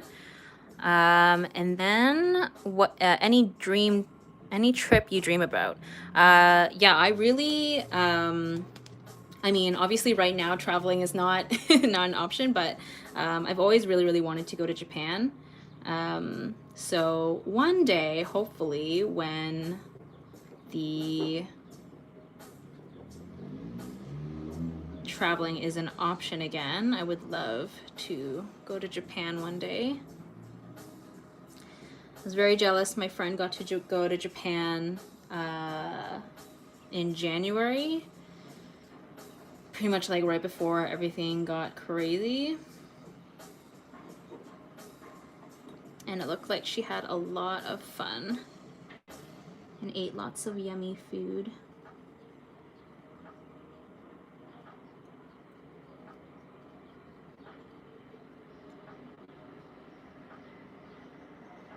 All right, now we're finally getting into some thicker layers here. But considering I've now been streaming for 2 hours, I don't think I'll end up finishing this on our stream today.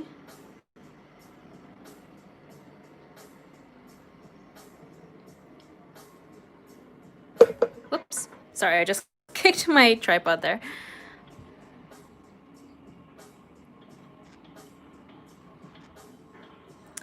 Are you planning on making more painting series like the ones where they were all wearing berets? I really like those. Thank you so much. I really love doing series of paintings, so I definitely will be in the future. I'm not really sure what exactly, but yeah, I do really love doing kind of series of illustrations like that. So I'm sure I'll be doing more in the future for sure.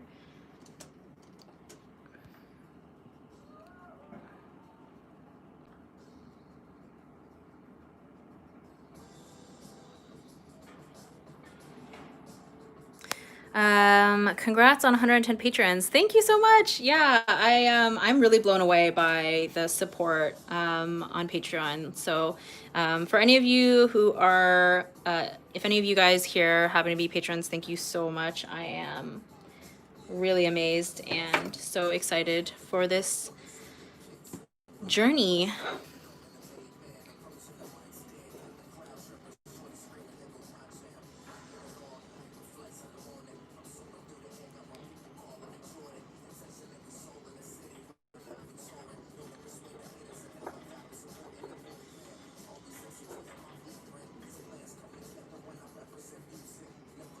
Do you have any OCs that have personalities / backstories? I don't actually. I mean, I did when I was like in high school. I'd like created a couple original characters and gave them very rough light backstories. I'm definitely not a writer like by any means, which is why I don't actually have any plans for like a comic or any real stories or anything like that. I'm just gonna switch the song. It's very distracting.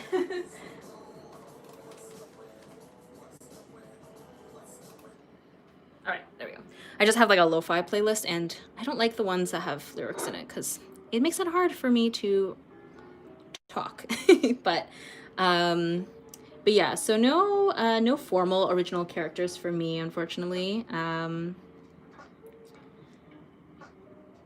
But I am very flattered that people are interested, that's for sure.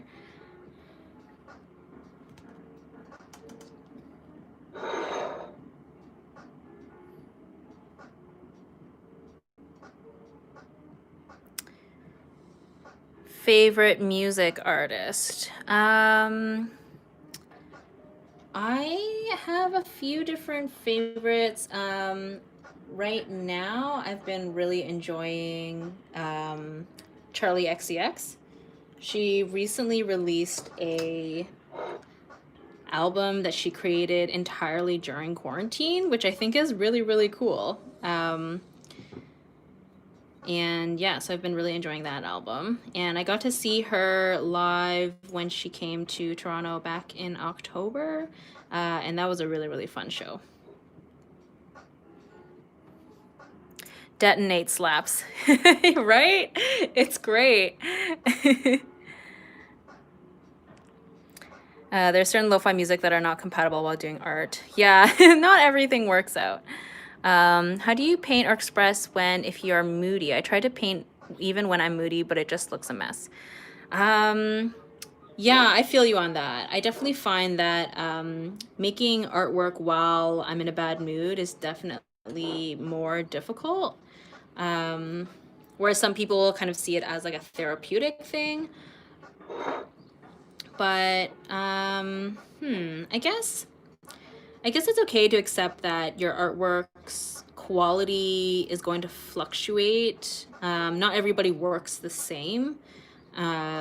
So some people will create work that, you know, lends itself to a therapeutic kind of thing when they're in a bad mood, but not everyone's like that. Like I find I personally, I think, make better work if I'm in a better mood. Like if I'm in a really, really bad mood, I think I'd rather just like, you know, watch a feel-good movie and eat ice cream.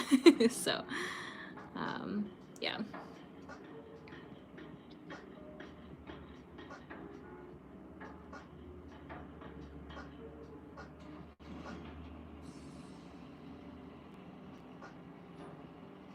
What's your favorite movie? I'm so indecisive. I feel like I can never pick like one one thing. But like Studio Ghibli films are something that I never ever get sick of. I love them to death. Um, and then if we're talking like non-animated films, I love the Lord of the Rings movies. I feel like I watch them. I watch the trilogy now like almost every year because it's just like so epic and they're just so good. What else? Jurassic Park is iconic. That's another one that I never get sick of either.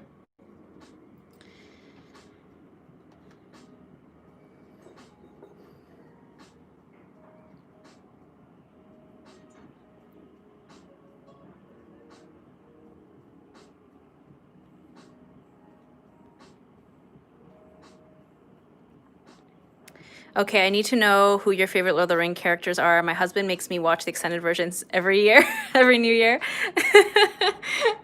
um, I love that. I mean, I hope that you also enjoy watching them. Okay, so I really love, I mean, how could you not love Aragorn? I feel like he's, you know, he's like the main character, right? For me, I feel like. I also really appreciate Samwise. He's the true hero between him and Frollo for sure. um, it's so heartbreaking when Frollo is like, you know, getting manipulated by Gollum. And he like abandons Sam. It like breaks my heart.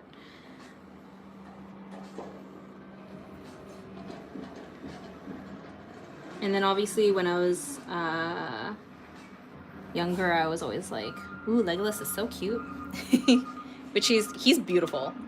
Orlando Bloom is so beautiful in those movies.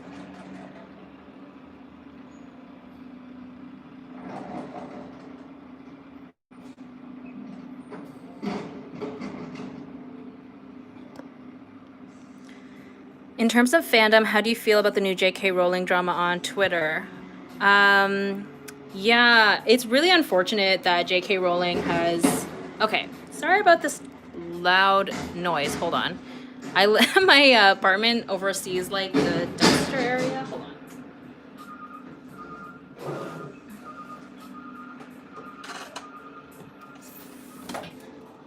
Oh, okay. I should have had my window closed to begin with, but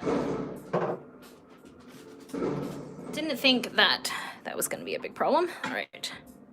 Again, as always, disasters.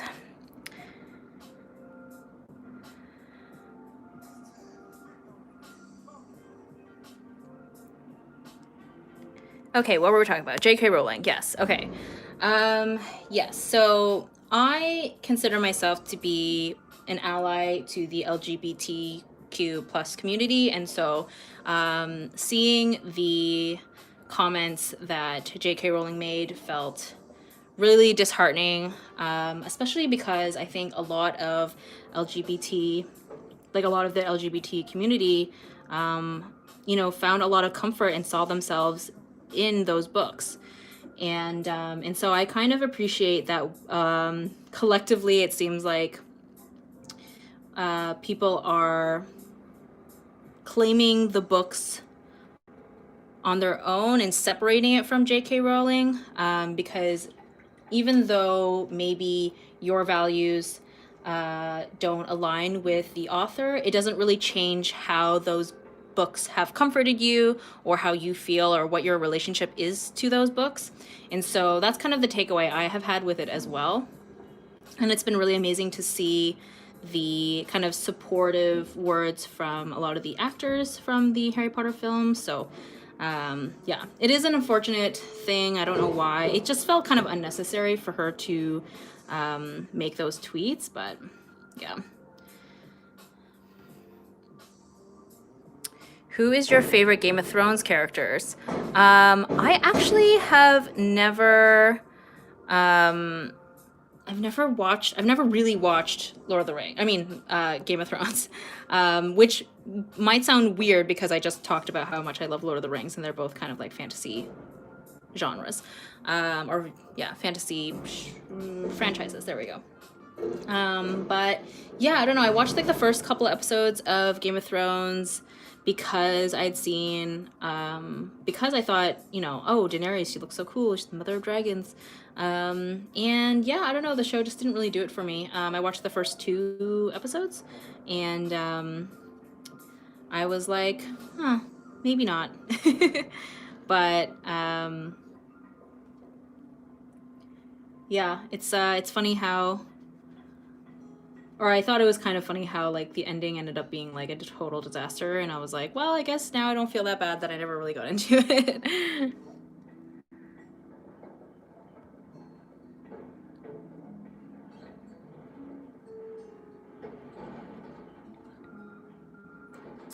In quarantine, my nails are not nice. You inspire me to do my nails.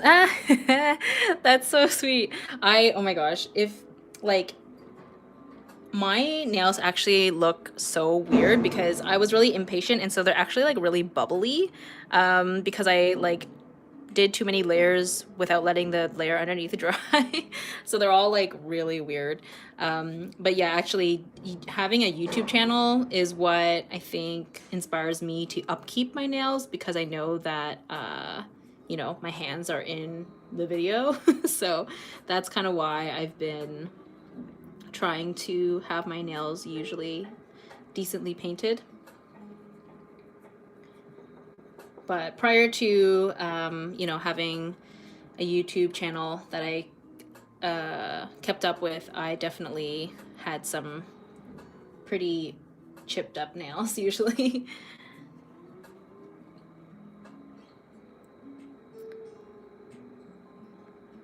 You've been such an inspiration to me. Whenever I don't feel like drawing, I watch your videos and I get back into it. Yay, that's so, oh my God, that's so sweet. Thank you. Are you part of the LGBT plus community? Love your work. Thank you so much. I'm personally not part of the LGBT plus community, but I definitely consider myself an ally. Have you tried Holo Taco from Christine? What? No? I don't know what that is.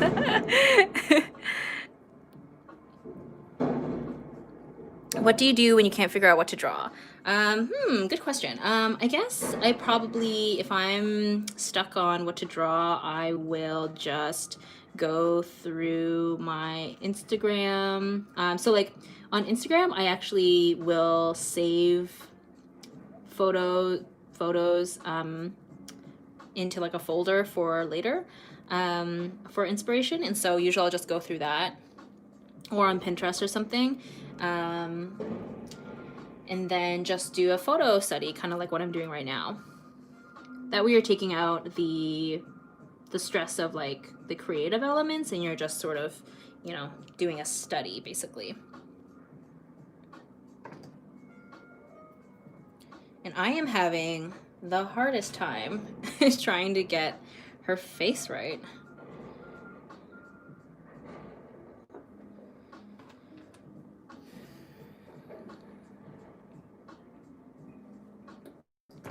Have you gone to any Black Lives Matter protests? I haven't.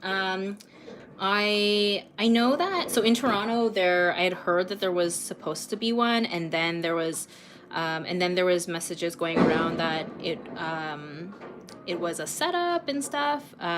Plus we're still, like, Toronto is still, like, we're still dealing with the pandemic.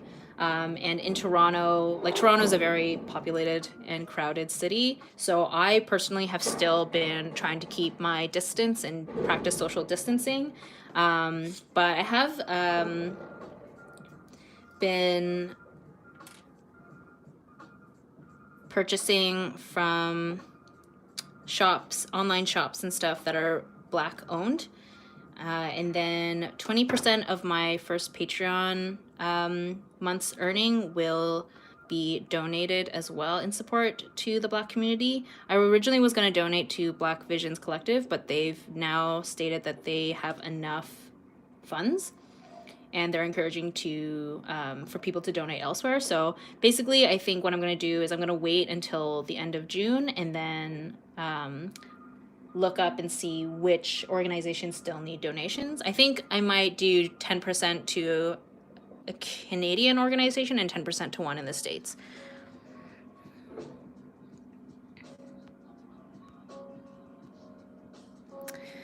Do you draw doodles? I mean, okay, yeah, I definitely, like, work in a sketchbook, but I definitely find myself getting, I always get carried away. But I do work in my sketchbook, and I'm trying to get better at, like, not spending too much time or being, like, too much of a perfectionist about what I make in my sketchbooks, because I end up spending, like, way too much time in them. But yeah. But I've never been one of, like, I've never been the type of person to, like, doodle in the sense of, like, just, like, more of that, like, mandala type doodling. Does that make sense? I guess, like, you know, the definition of doodling is different for everybody.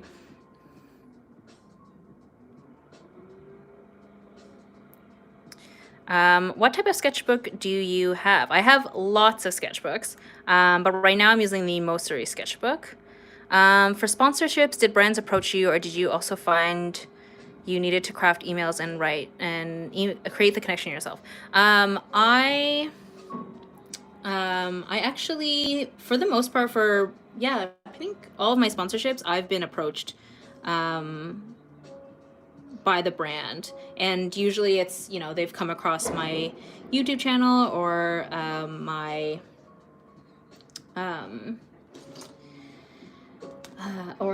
Instagram, and yeah, I have yet to, but I know, like, a lot of illustrators will personally reach out to brands if they are interested in working with them for maybe not sponsorship specifically, but for other things. Like, I remembered seeing Lee Elson. I think she had reached out to, like, a sticker company to when she made the stickers to donate to the Australian to combat the Australian fires. So yeah, it just kind of depends. But yeah, for sponsorships, I've just been approached by brands.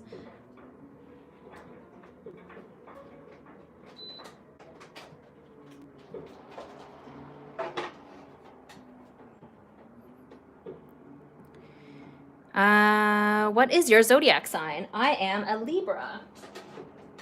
And then one of my other signs is a Leo, and then one of them is a Virgo. I think I always forget which one's the moon and which one is the rising. But yeah, that's my combo, my astrology combo. Is that yeah? Also, someone had mentioned doing freckles, and I definitely think that's a great idea. I probably do want to put freckles on her. I think that'd be super cute. And I think actually Devin Aoki, the model that I'm painting here, does have freckles. They're not as visible in the photo, but I think she actually does have freckles in real life. How is being a full-time artist because of quarantine? I have been loving it. Obviously, it's like a ton of hard work, but it's been so rewarding, and I love it. It's like it's been a nice kind of confirmation of, of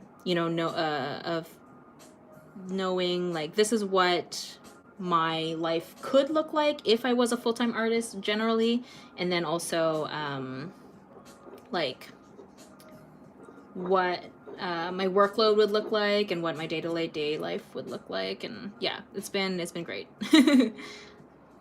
And yeah, being able to make a YouTube video every week, that's not something that I was able to do when I was at my part-time job. So lots of great benefits for sure. What time is it in Toronto? It is 3:15.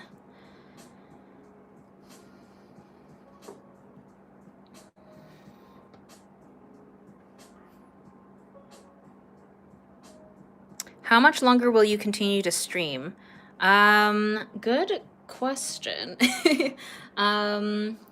Maybe, I think 4 o'clock will be the absolute cutoff time.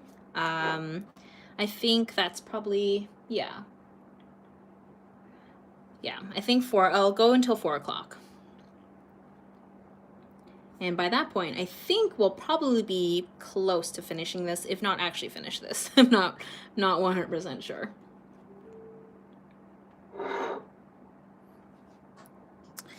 What a coincidence, here in Singapore, it's 3:15 a.m. That is funny. I think I remembered actually, yeah, when I went traveling to Vietnam a couple of years ago, and yeah, I remembered it was like almost a 12-hour time difference, so that makes a lot of sense.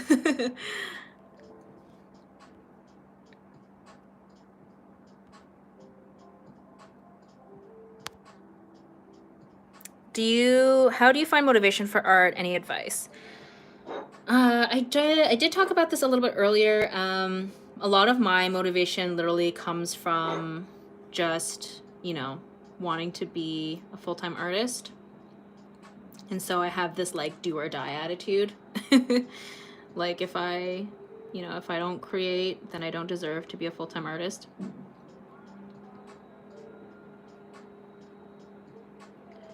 Which obviously that kind of mindset is not applicable to everyone.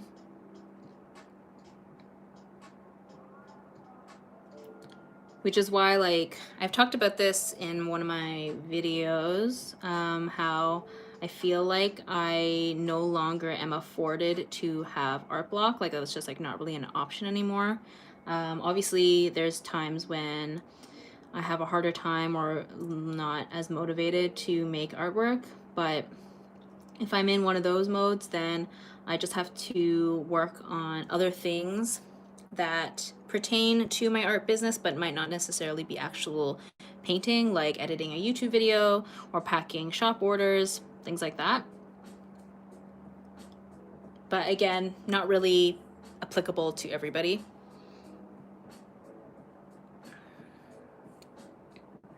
When will you consider yourself a full-time artist? When I'm able to quit my part-time job. That's when I would be considered a full-time artist. When I'm able to financially support myself from my artwork alone, which I technically am not in that position yet. But as I've been saying, I technically don't work on my retail job right now because of quarantine. So I have been working from home, making YouTube videos and running my online shop and all that stuff. So, and being able to do these live streams. I never did live streams before, or I did like a couple, but I didn't do weekly live streams when I was working part-time.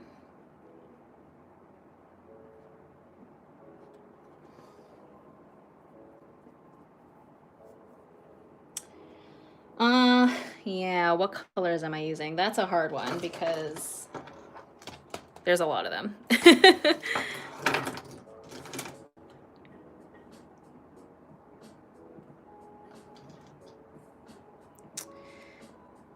Not really art related, but probably so random. I think, but I think your favorite Boku no Hero character is Bakugo, right?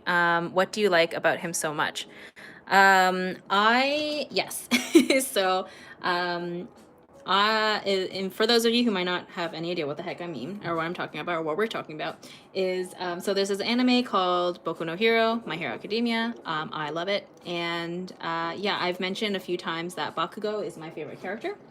And the reason for that, which I think is, I thought was funny because I remembered when I started watching the show, I'd asked my friend, I was like, who's your favorite character? And she told me that it was Bakugo. And then I'm watching the series and I'm like, what? How is this your favorite character? He's so mean. He's such a bully. um, but then as the series progresses, they start to peel back the layers and you kind of see that he actually is not all that bad. And I think there's something kind of endearing about this character who's like so angry and so determined, who is slowly revealing kind of the nicer and softer sides of him. Yeah, I don't know. It's kind of a funny thing. It's typically not, I don't know if it's typically a character I would ever like consider a favorite usually, but yeah. Cristiano Ronaldo. That's a soccer player, right? I don't follow sports like whatsoever, so sports talk is definitely not something that I would be able to contribute to. You should implement the money option for comments on your live streams. I would totally give. It would help you become. Aw, thank you so much. That's so nice of you. Aw, I really appreciate that. This is my first time doing like a proper YouTube live stream, so I'm very new to doing it. I'm glad that there hasn't been any serious technical difficulties so far. So, but yeah, thank you so much. That's really nice of you. I guess I will look into that next time. I did put the monetization on, so I think ads will. I guess I don't know if you guys would have seen ads before starting the stream, or if there will be ads if you guys watch it later. I'm not really sure, but that will garner some money. Also, what is happening?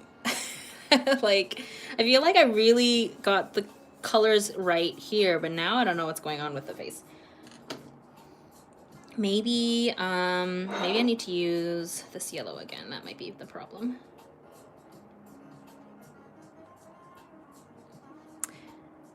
Oh, thanks for answering my question. Absolutely. I mean, obviously, again, I'm sorry I can't answer everybody's questions. And some of the questions I've answered already, which is why I might not answer certain ones. But I always love talking fandoms. It's like my favorite thing. So, yes. Which, yeah, which is why I had so much fun doing the voiceover for the 6 fan arts video on my YouTube channel, because I just got to talk about anime and TV shows and Harry Potter, and it's so fun.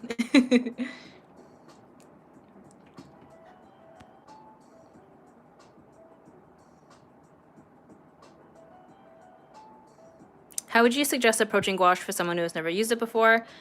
There is...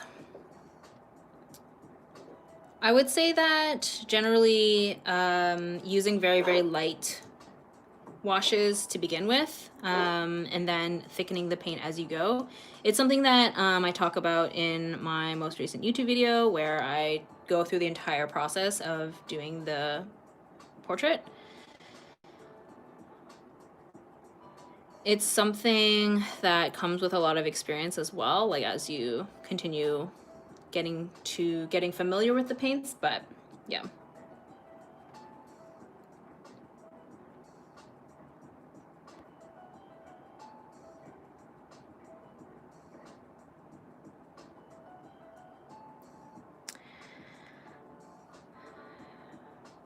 Can you use acrylic as gouache? I mean, acrylic and gouache are fairly similar paints, so you can definitely use it in a very similar manner. Like if you, for example, like want to try and like follow the my most recent YouTube video using acrylic paints, you can. But there is certain elements of it that will be different. Like with gouache, you can reactivate the paints when it's wet, whereas acrylic is permanent when it's dry. So it is going to be slightly different, but they are both opaque paints. So yeah.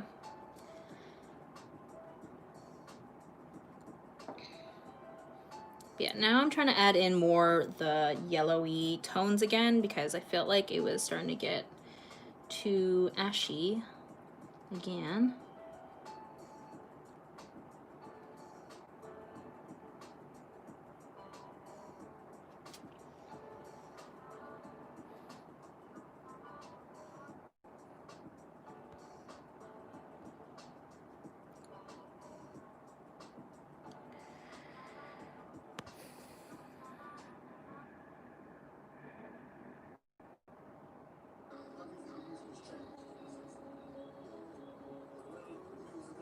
How can I start selling commissions? Any advice? Commissions is a tough thing because I don't take commissions right now. So and like I don't find that like I have very little experience with that like personal commissions, to be honest. I've done like a handful of them, but if you are interested in more information about that, I actually would recommend Nadia Axel. She has a YouTube channel and she has I think she did like a couple videos or a series of videos talking about breaking down like kind of all the different elements of taking on commissions, about, you know, prices and things like that. So I definitely recommend checking that out. I think she provided really good advice in that video about commissions.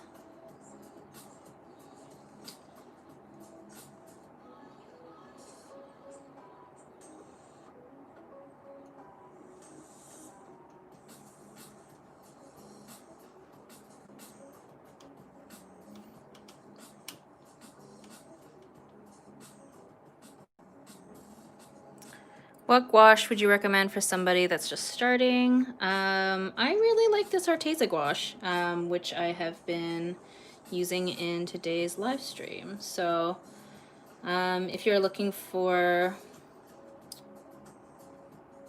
something that's not going to be super expensive, I have been enjoying these.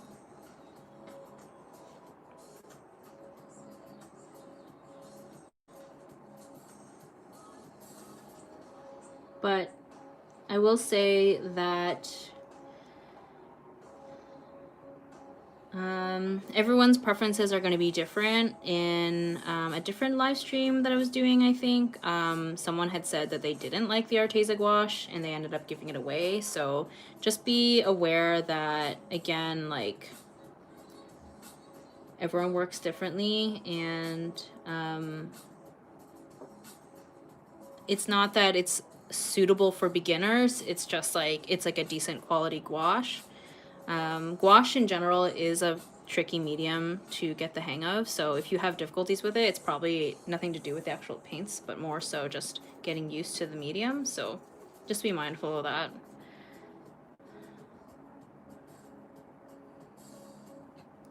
Are you a dog or a cat person? I would probably consider myself more of a cat person. I do like dogs as well, but I find that like if I were to own a pet, I'd probably prefer to have a cat, just because dogs are like at 100. It's like a lot of energy, and I feel like that would be more than I can handle all the time. Cats are a bit more chill, a little bit more independent, so I think that would be more for me, more suited for me.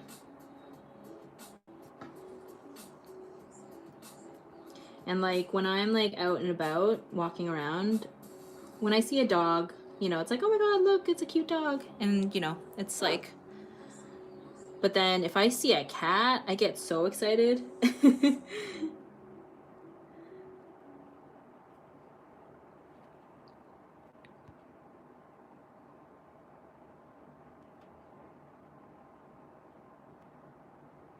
Ways to earn money with art without doing commissions is possible. Yeah, absolutely. Like I make money from my artwork, but I don't do commissions. So there's many different avenues that you can go into. One of them being YouTube. If you do, and then with YouTube, you can do sponsorships, but you can do sponsored posts with Instagram as well. Another source of income is my online shop. So I make merchandise and I sell my work online. You can do something like Skillshare. You can do online classes. You can, what else? You can go to, I mean, well, they're not an option right now, but you know, something else that I did was I would do art markets or do conventions and sell my work, prints and merchandise in person. I actually really miss going to conventions. They're like really exhausting and a lot of work, but they are so fun. I love seeing like everybody's cosplays and being able to interact with people in person.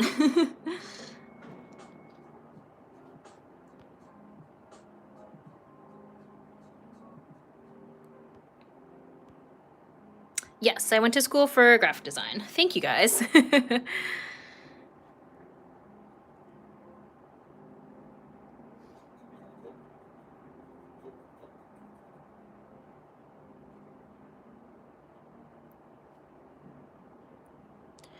Do you think being located inside of a major city like Toronto has contributed to more opportunities with your art?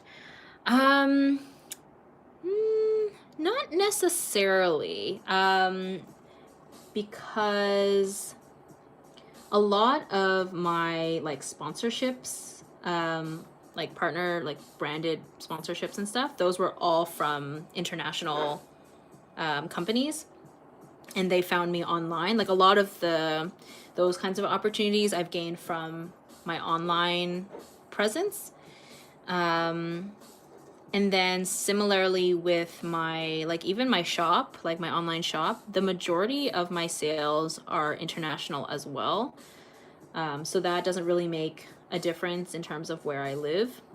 I think the main benefit of being in Toronto or a major city, in terms of being an artist is, or being the type of artist that I am, I guess, is that there's a lot of conventions, like comic and anime conventions that happen in Toronto. So they are local to me, which makes it easier for me to get to them. Like I can just take the transit, the subway or whatever, because I don't drive. But overall, being in Toronto doesn't really make that much of a difference because of my online presence. I feel like my online presence is what has mainly contributed to my current successes.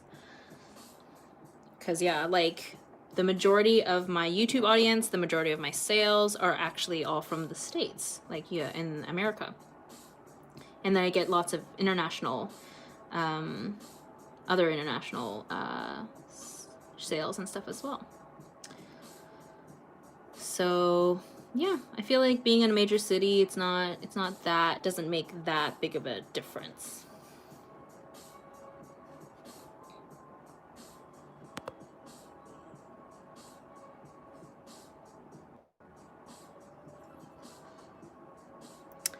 FK Twigs versus Caro Caro Bonito. Probably Caro Caro Bonito, because I haven't gotten the chance to listen to too much of FK Twigs, but I feel like I should. I feel like I have to be in the right mood for it. Her work, her music seems a bit more moody. Whereas Cara Bonito is like more fun, and I feel like that's kind of the music that I've been really enjoying for the most part, is stuff that's a bit more upbeat and fun. But, you know, obviously, as we all do, we all have those moments where we just want to sit and listen to sad, slow music.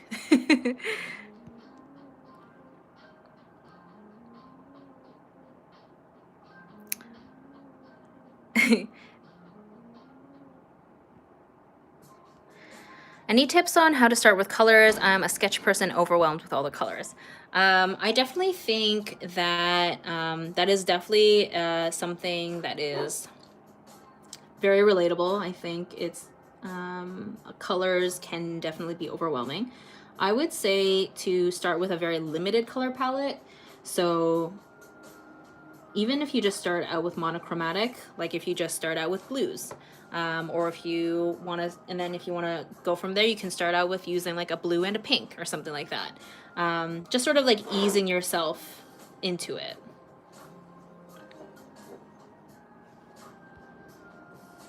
What is the feeling when you see a work done? Like happiness or something like that? Yeah, definitely. I feel, I mean, it depends on the piece, I guess, as well. There's definitely been cases where I spend hours on something and I'm like, oh my God, I'm done with this and I hate it still.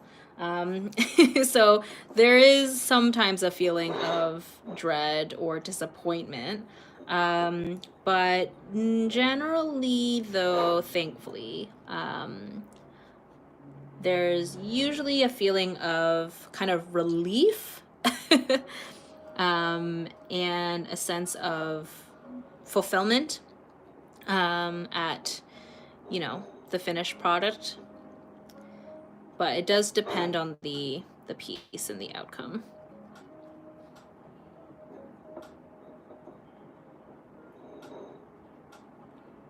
But yeah, I think the sense of relief just comes from like, oh, good, like I just, you know, I spent all these hours on it and thankfully it's something that I am relatively happy with.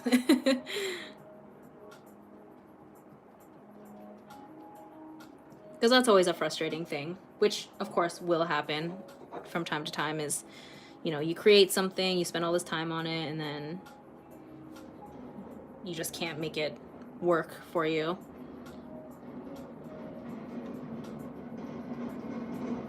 Like this painting today, I feel like has been quite the struggle bus, not gonna lie.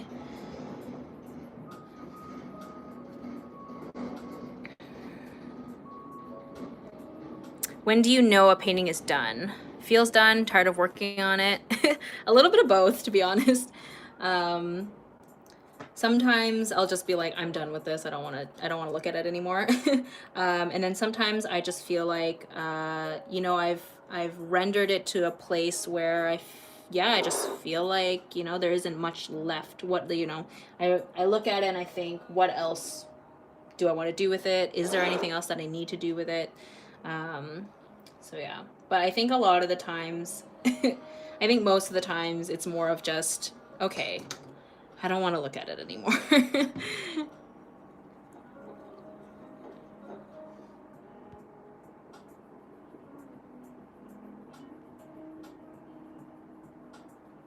Any musicians slash bands you're really into at the moment?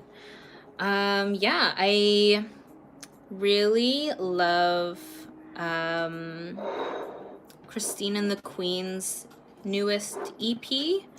Been listening to that a lot. She's so cool. I also really like Harry Styles' new album, which is like really, and the reason why I'm laughing is just because like I was never a One Direction fan, and I was very resistant to listening to any of their solo projects. So I was like, oh, I didn't like One Direction, so why would I bother with their solo acts? But then I don't know, I think somewhere down the line I came across one of Harry Styles' singles from his newest album, and I was like, oh, actually I'm kind of into this. And now, yeah, I've been like listening to the album quite a bit. I like it a lot.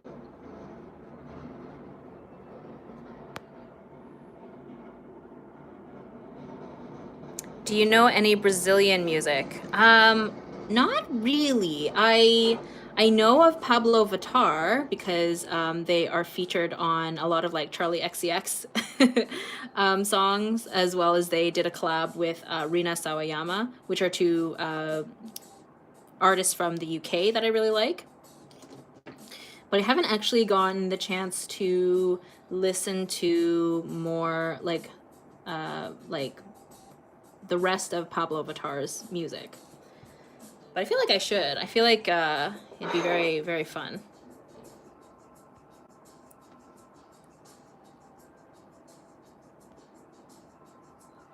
Yes! Oh my god, yes! I'm so glad to see other Rina Sawayama fans here. I freaking love her. I only discovered her very recently, and I'm obsessed. I was actually supposed to see her. She had a show planned here in Toronto a number of months ago, and of course, you know, concerts are not a thing right now, so it got rescheduled to November. So we'll see if I'm able to actually, if that will able to be, what are words? If that will end up being a thing. But yeah, I love her.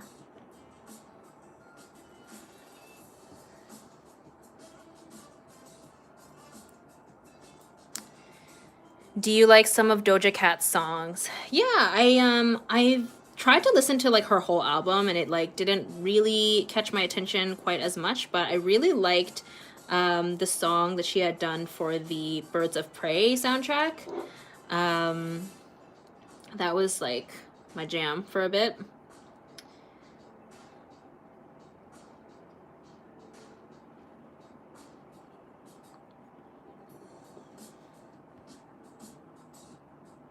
Do you listen to Halsey? A little bit. For some reason I haven't like gone and like really properly checked her out, but I've listened to a few of her songs here and there. You know what is really funny? I actually remembered really enjoying the song that she had done with BTS. Like two artists that I don't listen to a lot, but I remember liking their collaboration. I don't know why I'd come across that, but it was a fun song.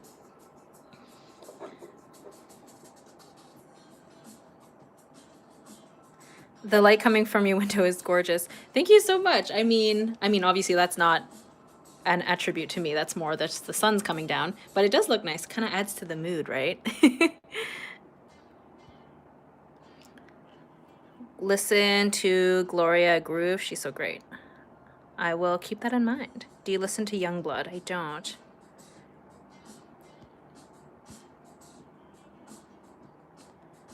What do you think of TikTok? I don't use TikTok, so. But yeah, I can, you know, appreciate that there's something out there for the kids.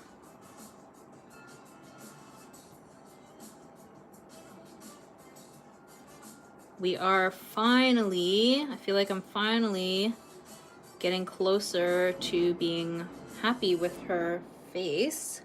It's taken ages, it feels like. But that also means I haven't really done a lot with her hair in quite a while. So maybe I should move on to that. Or actually, maybe I'll do some line art in her face. Perhaps. We'll see.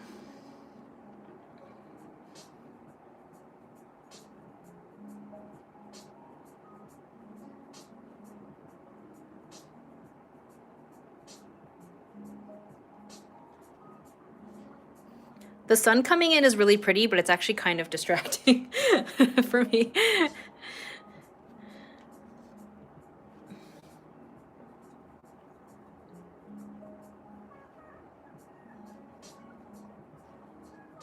I always also like leave the ear. I always forget about the ear. If you like Rena and Charlie, you should listen to Kaylin Russo, similar vibe to Poppy and Delicious. Oh, okay. Good to know, good to know. How do you search for references on Pinterest?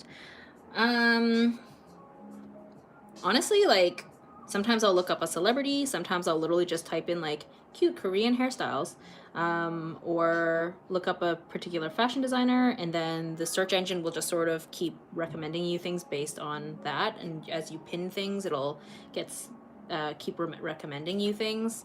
It's kind of a weird thing to explain. It's just like, what are you into? Type it in.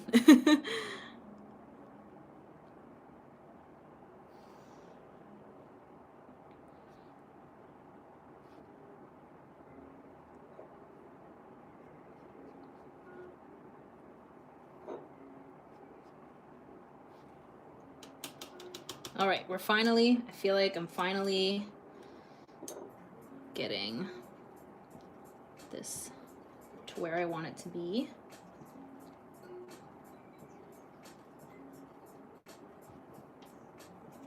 But maybe I might be overworking it now, we'll see. Might have overdid it. Oops. Let's see. We'll see. Might have jumped the gun, maybe. Let's see.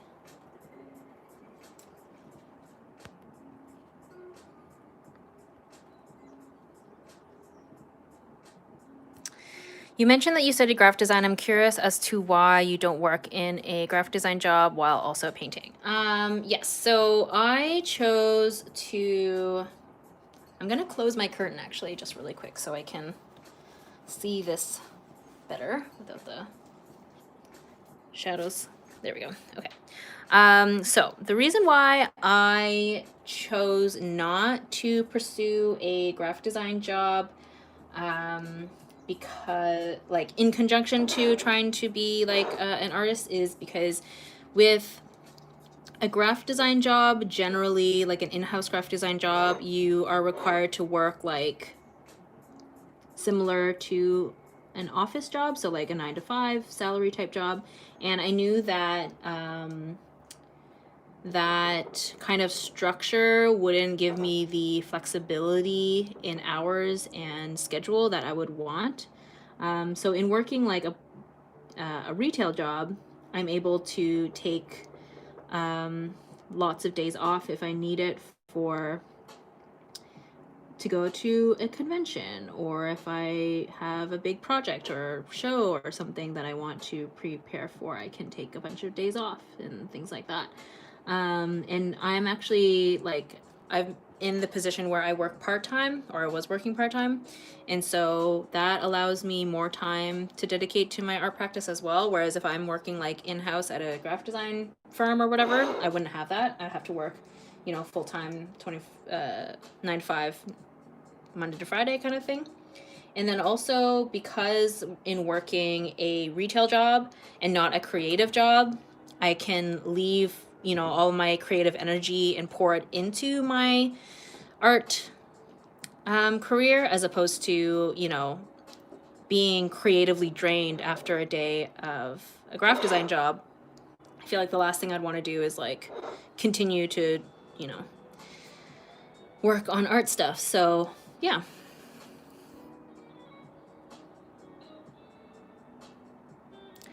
Definitely don't miss retail. Gonna be a bummer when the... Yeah, I definitely don't miss retail either. What's your favorite comfort food? Mine is adobo, which is a Filipino dish. What is my comfort food? Probably,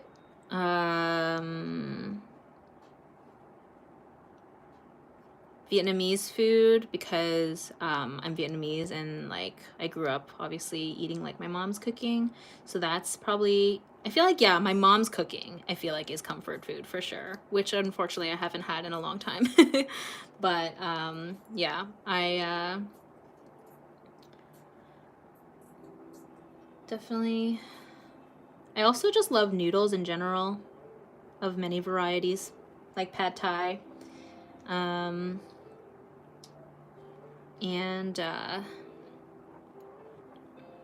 ramen, all sorts of different noodles.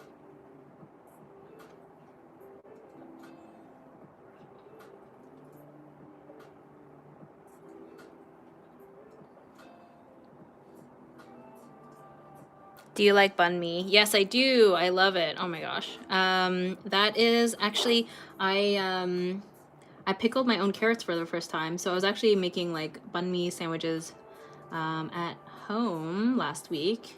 They weren't bad. They were, you know, I feel like getting it from a shop is obviously going to be much better, but I was really craving it.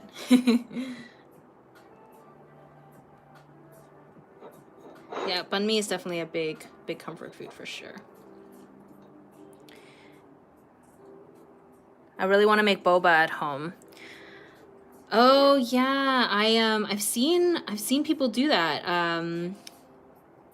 I like bubble tea, but I actually found when I go to a bubble tea shop, I prefer getting like the lychee jellies or like the grass jelly and stuff like that over the tapioca pearls. But yeah, I know Fran Nerd, who's a great illustrator and YouTube person. She has been making boba at home, which is really fun.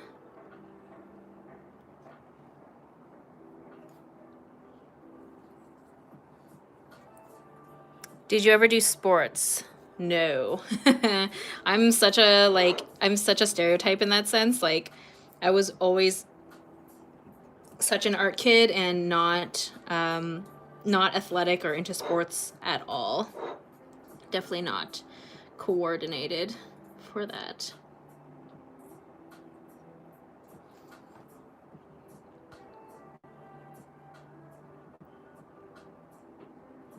Vietnamese coffee is also the best coffee. Oh yes, Vietnamese coffee is so good. I have one of those, what's it called? One of those like Tassimo machines. So it just takes those little like cups and you press the button and it makes coffee. But what I have been doing on the really, really hot days is I've been making them iced with sweetened condensed milk, which kind of gives it a Vietnamese coffee vibe. But yeah, so delicious.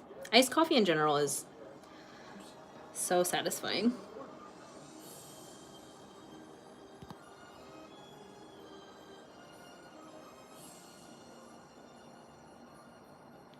What are your 5 favorite hobbies? Oh, I am so boring. Like, I don't even know what hobbies I don't even know. I feel like I spend so much of my time just like making, like, all the things that I do are art related, I feel like.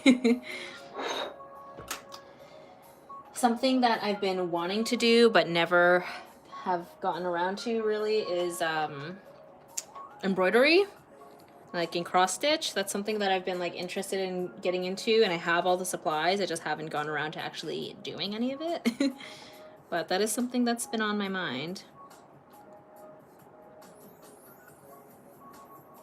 All right, so I did say that I was gonna stream up until 4 o'clock. We're getting close to 4 o'clock. So what I'm gonna do is, I'm not quite done, unfortunately, but I am gonna actually I'm gonna do her eyes and her eyebrows with like line art, and I think that'll help at least give us some closure to it being almost complete.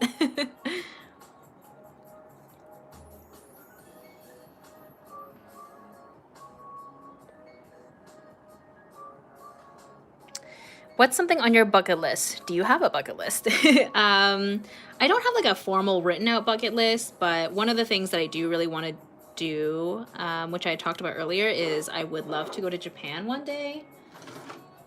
Obviously, that won't be for a long time because, you know, traveling is not an option, but that is, if I were to have a formal bucket list, that would be probably one of the top things on there. And we are now finally going to put in her eyes.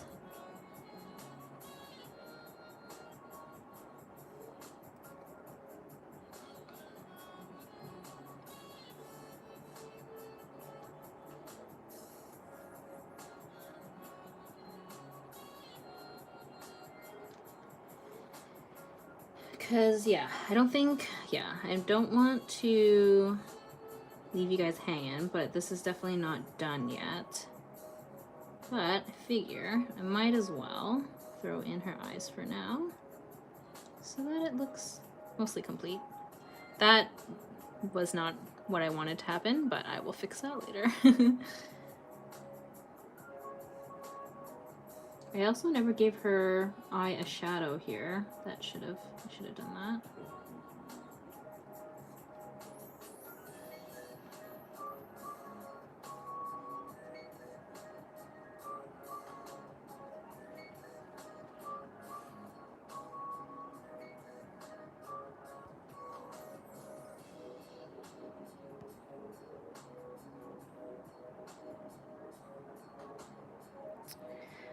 Do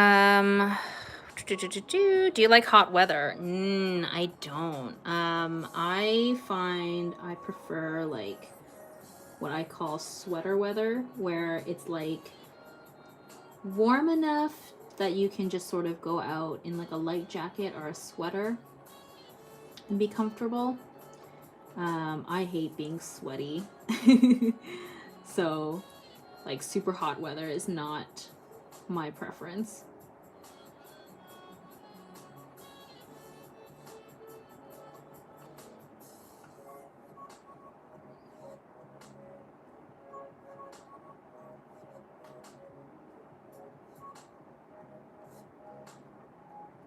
Yeah, like the white of the eye here is so stark. I definitely need to add a bit of a shadow there because it's just like so bright.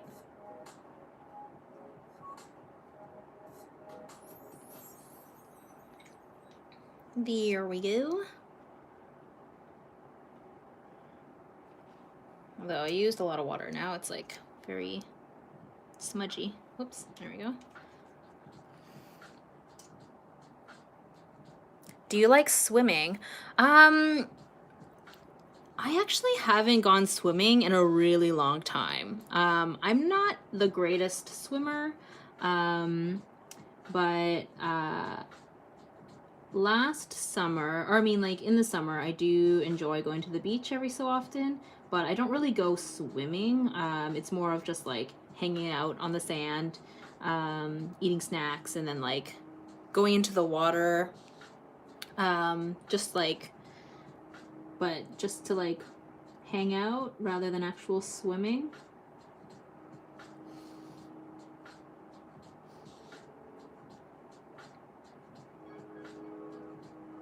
Yeah, for a long time I used to like really loathe, like I hated summer.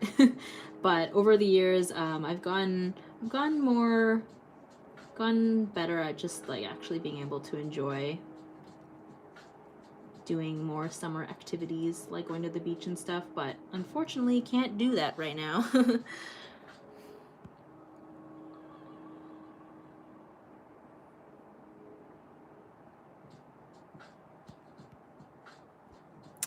What's your favorite artist?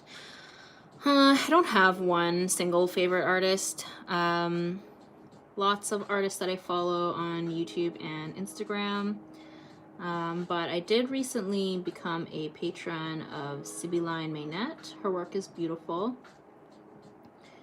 I really like the way that she illustrates and uses gouache.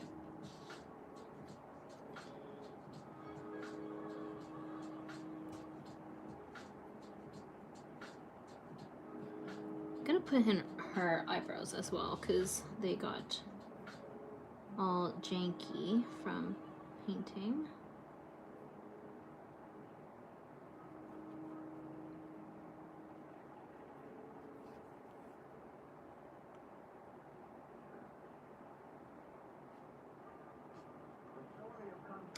I also really like Lee Elson.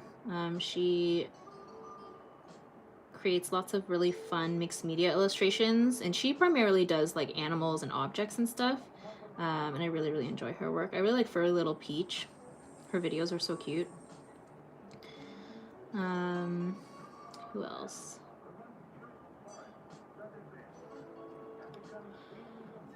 Yeah, I get this question so often and I always get just blank. Oh, someone I've been following a long time is Babs. She just goes by, I think, Babs Draws on Instagram. I really love how kind of dynamic and expressive her characters are.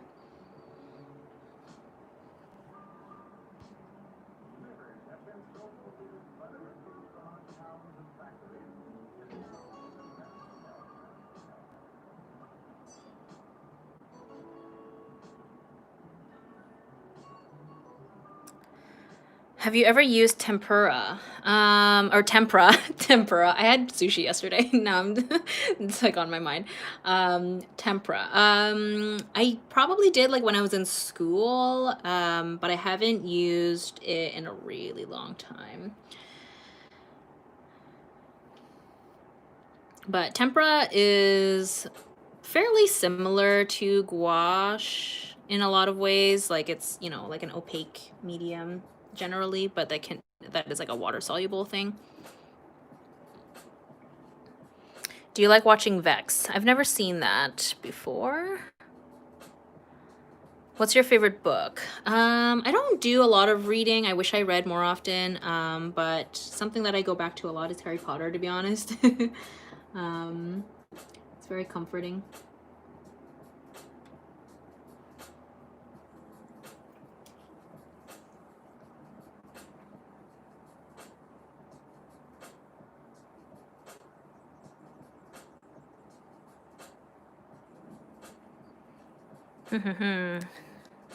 Throw away JK Rowling, though. Yeah, basically.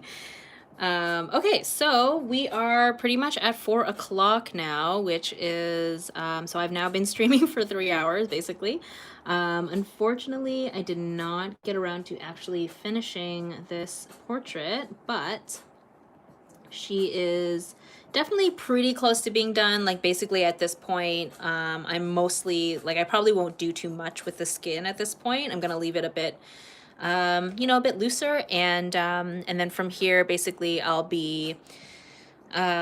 probably, you know, do more with the hair, and then very roughly probably put in a background in her shirt. That's like afterthought stuff. So, yeah, thank you guys so much for hanging out with me on this fine Tuesday. Apologies that I didn't get to, you know, read and get to every single question. I can't believe how many people have been in this live stream. It's wild.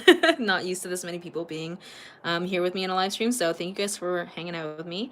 I think I'll definitely be having this video up on my YouTube channel so that you can watch the rest of it if you didn't get the chance to be here for the whole thing, or if you want to watch it later.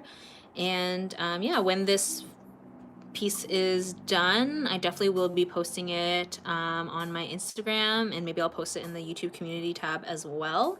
Yeah, so I hope that this was insightful and you had fun, and I will see you guys in the next live stream, probably on Instagram. I think I'm gonna flip-flop between Instagram and YouTube here. So hope you guys have an amazing evening or day wherever you're at, and see you guys next time. Bye.